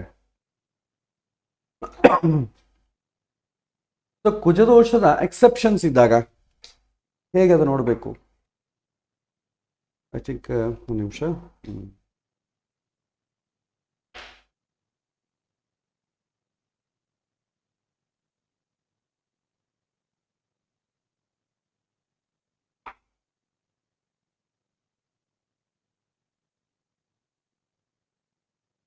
ಯಾ, ಕುಜದೋಷದ ಎಕ್ಸೆಪ್ಷನ್ಸು ಕರೆಕ್ಟಾ, ಇದನ್ನು ಎಫೆಕ್ಟ್ ಆಗುತ್ತಾ ಅಂತ ಕೇಳ್ತಾ ಇದ್ದಾರೆ. ಸೊ ಇಲ್ಲಿ ಕುಜದೋಷದ ಎಕ್ಸೆಪ್ಷನ್ಸ್ ನಾವು ಹೇಳಿದ್ದೇವೆ ಕೆಲವೊಂದು. ಈಗ ಕುಜ ಉಚ್ಚ ಸ್ಥಾನದಲ್ಲಿದ್ದನು, ನೀಚ ಸ್ಥಾನದಲ್ಲಿದ್ದನು, ಸ್ವಕ್ಷೇತ್ರದಲ್ಲಿದ್ದನು, ಯೋಗಕಾರಕ ಆದಂಥ ಲಗ್ನಗಳಲ್ಲಿ ರಾಶಿಗಳಲ್ಲಿದ್ದನು, ಕುಜದೋಷದ ಪ್ರಭಾವ ಕಡಿಮೆ ಇರುತ್ತೆ. ಕುಜದೋಷ ಇರುತ್ತೆ, ಬಟ್ ಅದರ ಇಂಟೆನ್ಸಿಟಿ ಕಡಿಮೆ ಇರುತ್ತೆ. ಅಂದರೆ ಅಡ್ಜಸ್ಟ್ ಮಾಡ್ಕೊಂಡು ಹೋಗ್ತಾರೆ, ಅದು ಪ್ರಭಾವ ಜಾಸ್ತಿ ಇರಲ್ಲ. ಈಗ ಕೆಲವೊಬ್ಬರಿಗೆ ಕುಜದೋಷ ಇರುತ್ತೆ, but at the same time exceptions ಇರುತ್ತೆ. ಇಂಥ ಲಗ್ನಗಳಿಗೆ ಇಂಥ ಕುಜದೋಷ ಇರೋದಿಲ್ಲ ಅಂತ ಕೆಲವೊಂದು ಎಕ್ಸೆಪ್ಷನ್. ಈಗ ನೋಡಿ, ಮಿಥುನ ಲಗ್ನಕ್ಕೆ ಇಲ್ಲಿ ಹಾಕಿದ್ದಾರೆ ನೋಡಿ, second point, if Mars is in the second house but it is Gemini or Virgo. So ಈಗ ವರ್ಗೋಗೆ ಅಂತಂದ್ರೆ ಏನು, ಕನ್ಯಾ ರಾಶಿ. ಜಮಿನಿ ಅಂತಂದ್ರೆ ಮಿಥುನ ರಾಶಿ. ಮಿಥುನ ರಾಶಿಯಲ್ಲಿ 2ನೇ ಮನೆ ಕುಜ ಇದ್ದಾನೆ ಅಂತಂದ್ರೆ, ಮಿಥುನ ರಾಶಿಯಲ್ಲಿ 2ನೇ ಮನೆ ಅಂದ್ರೆ ಕುಜನ ನೀಚ ಸ್ಥಾನ. ಕನ್ಯಾ ರಾಶಿ 2ನೇ ಮನೆ ಅಂತಂದ್ರೆ ಏನಾಗುತ್ತೆ, ಶುಕ್ರನ ಮನೆ, ಮಿತ್ರ ಸ್ಥಾನ. ಸೊ ಈ ತರ ಏನಾದರೂ ಆದರೆ ಅವರಿಗೆ ಮಾಂಗಲ ದೋಷ ಕ್ಯಾನ್ಸಲ್ ಆಗುತ್ತೆ. ಕ್ಯಾನ್ಸಲ್ ಆಗುತ್ತೆ ಅಂದ್ರೆ ಇದೇ ಅರ್ಥ ಮಾಡ್ಕೊಳ್ಳಿ, ದೋಷ ಇರೋದಿಲ್ಲ ಅಂತ ಅರ್ಥ ಅಲ್ಲ, ಇಂಟೆನ್ಸಿಟಿ ಕಡಿಮೆ ಆಗತ್ತೆ. ಯಾಕಂದ್ರೆ ದೋಷ ಇರೋದೇ ಇಲ್ಲ ಅಂತ ಅಂದಾಗ ದೋಷ ಅಸಲು ಅದನ್ನೇ ಯಾಕಿರಬೇಕು ಅಲ್ವಾ. ಇಂಟೆನ್ಸಿಟಿ ಕಡಿಮೆ ಆಗುತ್ತೆ ಅಂತಂದ್ರೆ ಕಡಿಮೆ ಎಫೆಕ್ಟ್ ಇರಲ್ಲ ಜಾಸ್ತಿ. ಅದು ಅದಕ್ಕೂ ಸರ್ಟನ್ ಕಂಡೀಷನ್ಸ್ ಇದೆ. ಸೊ ಅದನ್ನು ನಾವು ಡೀಪಾಗಿ ಹೋಗಬೇಕಾಗತ್ತೆ, ಬಟ್ ಎನಿವೇ ಎಫೆಕ್ಟ್ ಕಡಿಮೆ ಇರುತ್ತೆ ಅಂತ ಹೇಳ್ತೇವೆ. ಈ ಕಂಡೀಷನ್ಸ್ ಎಲ್ಲ ಸರಿ, ಇದೆಲ್ಲ ಕೂಡ ಅಪ್ಲೈ ಆಗುತ್ತೆ. ಇದು ನಾವು ಆ್ಯಕ್ಚುಲಿ ವಿವಾಹಕ್ಕೆ ಸಂಬಂಧಪಟ್ಟ ಕ್ಲಾಸಲ್ಲಿ ಈ ಕಂಡೀಷನ್ಸನ್ನೆಲ್ಲ ಕೂಡ ನಾವು ಎಕ್ಸ್ಪ್ಲೈನ್ ಮಾಡ್ತೇವೆ. ಬೇಕಾದ್ರೆ ಇದನ್ನು ಕೂಡ ನೀವೆಲ್ಲ ಕೂಡ ಒಂದ್ಸಲ ನೋಡ್ಬೋದು. ಈ ಕಂಡೀಷನ್ಸ್ ಏನಿದೆ ಇದೆಲ್ಲ ಕೂಡ ನೀವು ಬೇಕಾದ್ರೆ ಪಾಸ್ ಮಾಡಿಕೊಂಡು ವಿಡಿಯೋನ ನೆಕ್ಸ್ಟ್ ನಾ ಕಳಿಸ್ತೀನಲ್ಲ, ಪಾಸ್ ಮಾಡಿಕೊಂಡು ಇದನ್ನು ನೋಡ್ಬೋದು. ಬೇಕಾದ್ರೆ ನಿಮಗೆ ವೆಬ್ಸೈಟಲ್ಲಿ ಓಪನ್ ಮಾಡಿ ಕುಜದೋಷ ಎಕ್ಸೆಪ್ಷನ್ಸ್ ಅಂತಂದ್ರೆ ಈ ಪಾಯಿಂಟ್ಸ್ ಎಲ್ಲ ಬರುತ್ತೆ. ಇದೆಲ್ಲ ಕರೆಕ್ಟೇ, ಇದೆಲ್ಲ ನಿಮಗೆ ಬೃಹತ್ ಪರಾಶರದಲ್ಲಿ ಅದೆಲ್ಲ ಆಗಿದೆ, ಓಕೆ, ಅಪ್ಲೈ ಆಗುತ್ತೆ. ಬಟ್ ಎಫೆಕ್ಟ್ ಕಡಿಮೆ ಆಗುತ್ತೆ ಅಂತ ಹೇಳಬೇಕು, ಕ್ಯಾನ್ಸಲ್ ಆಗುತ್ತೆ ಅಂತ ಹೇಳ್ಬಾರ್ದು. ಕ್ಯಾನ್ಸಲ್ ಆಗುತ್ತೆ ಅಂದರೆ ದೋಷ ಇಲ್ಲ ಅಂತ ಅರ್ಥ. ದೋಷ ಇಲ್ಲ ಅಂತಂದರೆ ಏನ್ರಿ, ಅವ್ರ ಜ್ಯೋತಿಷ್ಯದ ದೋಷ ಇದೆ ಅಂತ ಹೇಳ್ತಾರೆ, ನೀವು ಇಲ್ಲ ಅಂತ ಹೇಳ್ತಾ ಇದ್ದೀರಲ್ಲ, ಅದಕ್ಕೆ ಕ್ಯಾನ್ಸಲ್ ಅಂತ ಅಂಬೋದು ವರ್ಡ್ ಯೂಸ್ ಮಾಡಬೇಡಿ. ಇಂಟೆನ್ಸಿಟಿ ಕಡಿಮೆ ಇದೆ ಅಂತ ಬಿಡು. ಕುಜದೋಷ exist but there is no effect, ಆ ಥರ ಹೇಳಬೇಕಾಗುತ್ತೆ. ಇಲ್ಲಾಂದ್ರೆ ಏನಾಗುತ್ತೆ, ಕಾಂಟ್ರಡಿಕ್ಟರಿ ಆಗುತ್ತೆ. ಇದೊಂದು ಪ್ರಶ್ನೆ. ಆಚಾರ್ಯರೇ, ಸೊ ಅವಾಗ ನಾವು ಮ್ಯಾರೇಜ್ ಮ್ಯಾಚಿಂಗ್ ಮಾಡ್ಬೇಕಾದ್ರೆ ಇಂಟೆನ್ಸಿಟಿ ಕಡಿಮೆ ಇದ್ರೂನು ಹುಡುಗ ಹುಡುಗಿ ಇಬ್ಬರಿಗೂ ಕುಜದೋಷ ಇರೋ ಹಂಗೆ ನೋಡ್ಬೇಕಲ್ವಾ? ಒಬ್ಬರಿಗೆ ಕುಜದೋಷ ಇದ್ದು ಇನ್ನೊಬ್ಬರಿಗೆ ಕುಜದೋಷ ಇಲ್ಲದಿದ್ದರೆ, ಒಬ್ಬರಿಗೆ ಕುಜದೋಷ ಇಲ್ಲ ಅಂದ್ಕೊಳ್ಳೋಣ, ಇನ್ನೊಬ್ಬರಿಗೆ ಕುಜದೋಷ ಇದೆ ಬಟ್ ಎಕ್ಸೆಪ್ಷನ್ಸ್ ಇದ್ದರೆ ಮಾಡ್ಬೋದು ಮದುವೆ. ಕುಜದೋಷ ಇದ್ದವರಿಗೆ ಇಲ್ಲದವರಿಗೆ ಮದುವೆ ಮಾಡ್ಬೋದು. ಯಾವಾಗ ಅಂದರೆ ಎಕ್ಸೆಪ್ಷನ್ಸ್ ಇರಬೇಕು. ಒಬ್ಬರಿಗೆ ಯಾರಿಗೆ ಕುಜದೋಷ ಇದೆಯೋ ಅವರಿಗೆ ಎಕ್ಸೆಪ್ಷನ್ಸ್ ಇದ್ದರೆ ಕುಜದೋಷದ ಎಫೆಕ್ಟ್ ಕಡಿಮೆ ಇರುತ್ತೆ, ಅಂಥವರಿಗೆ ಇಲ್ಲದವ್ರನ್ನ ಮದುವೆ ಮಾಡ್ಬೋದು, ಇದ್ದವರನ್ನು ಕೂಡ ಮಾಡ್ಬೋದು. That is the rule. Okay, so ಯಾರಿಗಾರೊಬ್ಬರು ಕುಜದೋಷ ಇತ್ತು ಇನ್ನೊಬ್ಬರಿಗೆ ಇಲ್ಲ ಅಂತ ಹೇಳಿದ್ರೆ, ಬಟ್ ಇರೋರ್ಗೆ ಈ ಕಂಡೀಷನ್ಸ್ ಯಾವ್ದಾದ್ರು ಮ್ಯಾಚ್ ಆಗೋಂಗಿದ್ರೆ ಸೊ ಅದು ಮದುವೆ ಮಾಡ್ಬೋದು, ಎಸ್ ಎಸ್, ಇಫೆಕ್ಟ್ ಕಮ್ಮಿ ಇರುತ್ತೆ ಅಂತ. ಹೌದು ಹೌದು. ಓಕೆ, ಥ್ಯಾಂಕ್ ಯು ಆಚಾರ್ಯ. ಮತ್ತೆ ಬೇರೆ ಪ್ರಶ್ನೆ ಇದ್ರೆ ಕೇಳಬಹುದು.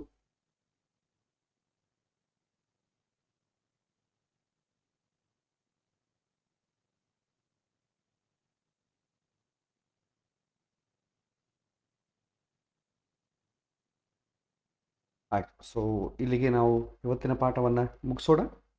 ಏನಾದರೂ ಪ್ರಶ್ನೆಗಳಿದ್ರೆ ನೆಕ್ಸ್ಟ್ ಕ್ಲಾಸು ಅದನ್ನು ಬರೆದಿಟ್ಕೊಳ್ಳಿ. ನೆಕ್ಸ್ಟ್ ಕ್ಲಾಸು ನೀವು ಕೇಳಿ, ನಾವು ಅದನ್ನು ಡಿಸ್ಕಸ್ ಮಾಡೋಣ. ಸ್ಪೆಕ್ಯುಲರ್ ಕ್ವಶನ್ಸ್ ಏನಾದರೂ ನಿಮಗೆ ಕೆಲವಿನ ಪ್ರಶ್ನೆಗಳು ಅರ್ಥ ಆಗಲ್ಲ. ಜಾತಕ ನಾವು ಹೇಗೆ ನೋಡಬೇಕು ಅಂತಂಬೋದು ನಿಮಗೆಲ್ಲ ಬೇಸಿಕ್ಸ್ ಕ್ಲಾಸಲ್ಲಿದೆ. ಜಾತಕ ಹೇಗೆ ನೋಡಬೇಕು ಅಂತಂಬೋದು ಬೇಡ. ಪ್ರಶ್ನೆಗಳು ಕೆಲವಿಂದ ಹೇಗೆ ನೋಡಬೇಕು ಗೊತ್ತಾಗಲ್ಲ. ಕೆಲವಿನ ಪ್ರಶ್ನೆಗಳಿಗೆ ಯಾವ್ದು ನೋಡಬೇಕು, ಯಾವ ಹೌಸ್ ನೋಡಬೇಕು, ಎಕ್ಸಾಕ್ಟ್ಲಿ ಅವ್ರ ಪ್ರಾಬ್ಲಮ್ ಹೇಗೆ ಅರ್ಥ ಮಾಡ್ಕೊಳ್ಬೇಕು, ಇದರಲ್ಲಿ ಏನಾದರೂ ಕ್ವಶನ್ಸ್ ಇದ್ದರೆ ಕಳಿಸಿಕೊಡಿ, ಅದನ್ನು ನಾವು ಮಾಡೋಣ. ಜಾತಕದಲ್ಲಿ ವಿವಾಹ ಹೇಗಿದೆ, ಇವರು ಹೇಗೆ ನೋಡಬೇಕು ಅಂತಂಬೋದು ಕೆಲವೊಂದು ಜನ ಕೇಳ್ತಾ ಇದ್ದಾರೆ. ಅದು ಆ್ಯಕ್ಚುಲಿ ಆ ಪ್ರಾಕ್ಟೀಸ್ ನೀವೇ ಮಾಡಬೇಕು. ಹೇಗೆ ನೋಡಬೇಕು ಅಂತಂಬೋದು ನಿಮಗೆ ಬೇಸಿಕ್ಸ್ ಕ್ಲಾಸಲ್ಲಿ ಹೇಳಿದ್ದೇನೆ. ಅಭ್ಯಾಸದ ಕ್ಲಾಸಲ್ಲಿ ಕೂಡ ಪ್ರಾರಂಭ ಆಗಿದೆ. ಬಟ್ ಆ ಥರ ಜಾತಕವನ್ನು ಅನಲೈಸ್ ಮಾಡ್ಕೊಳ್ತಾ ಇದ್ದರೆ ನಮಗೆ ಕ್ವಶನ್ಸ್ ಅನಲೈಸ್ ಮಾಡೋಕ್ಕೆ ಟೈಮ್ ಇರಲ್ಲ. ಹಾಗಾಗಿ ನೋನ್ ಕ್ವಶನ್ಸಿಗೆಲ್ಲ ನಿಮಗೇನು ಬೇಕಾಗಿಲ್ಲ, ಯಾಕಂದ್ರೆ ನಿಮಗೆ ಹೇಗೆ ಮಾಡಬೇಕು ಗೊತ್ತಿದೆ, ಅದನ್ನು ನೀವೇ ಅಭ್ಯಾಸ ಮಾಡಬೇಕು.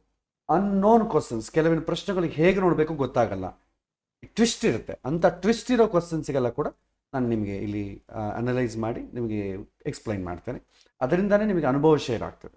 ನೋನ್ ಕ್ವಶನ್ಸಲ್ಲಿ ದೊಡ್ಡ ಅನುಭವ ಏನು ಶೇರ್ ಆಗಲ್ಲ. ಅದೇ ರೀತಿ ಅದೇ ಕಂಡೀಷನ್ಸೇ ಮದುವೆ ವಿಷಯ ಕೇಳಿದ್ರೆ ಕಳತ್ರ ಕಾರಕ, ಕಳತ್ರ ಸ್ಥಾನ, ಕಳತ್ರಾಧಿಪತಿ. ನಾನು ನೋಡೋದು ಒಂದೇ, ನೀವು ನೋಡೋದು ಒಂದೇ, ಅದರಲ್ಲಿ ದೊಡ್ಡ ಏನು ಚೇಂಜ್ ಇರಲ್ಲ. ಸೊ ಇದು ಇವತ್ತಿನ ಪಾಠ.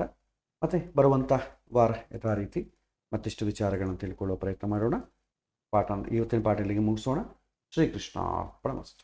ಹರೇ ಶ್ರೀನಿವಾಸ.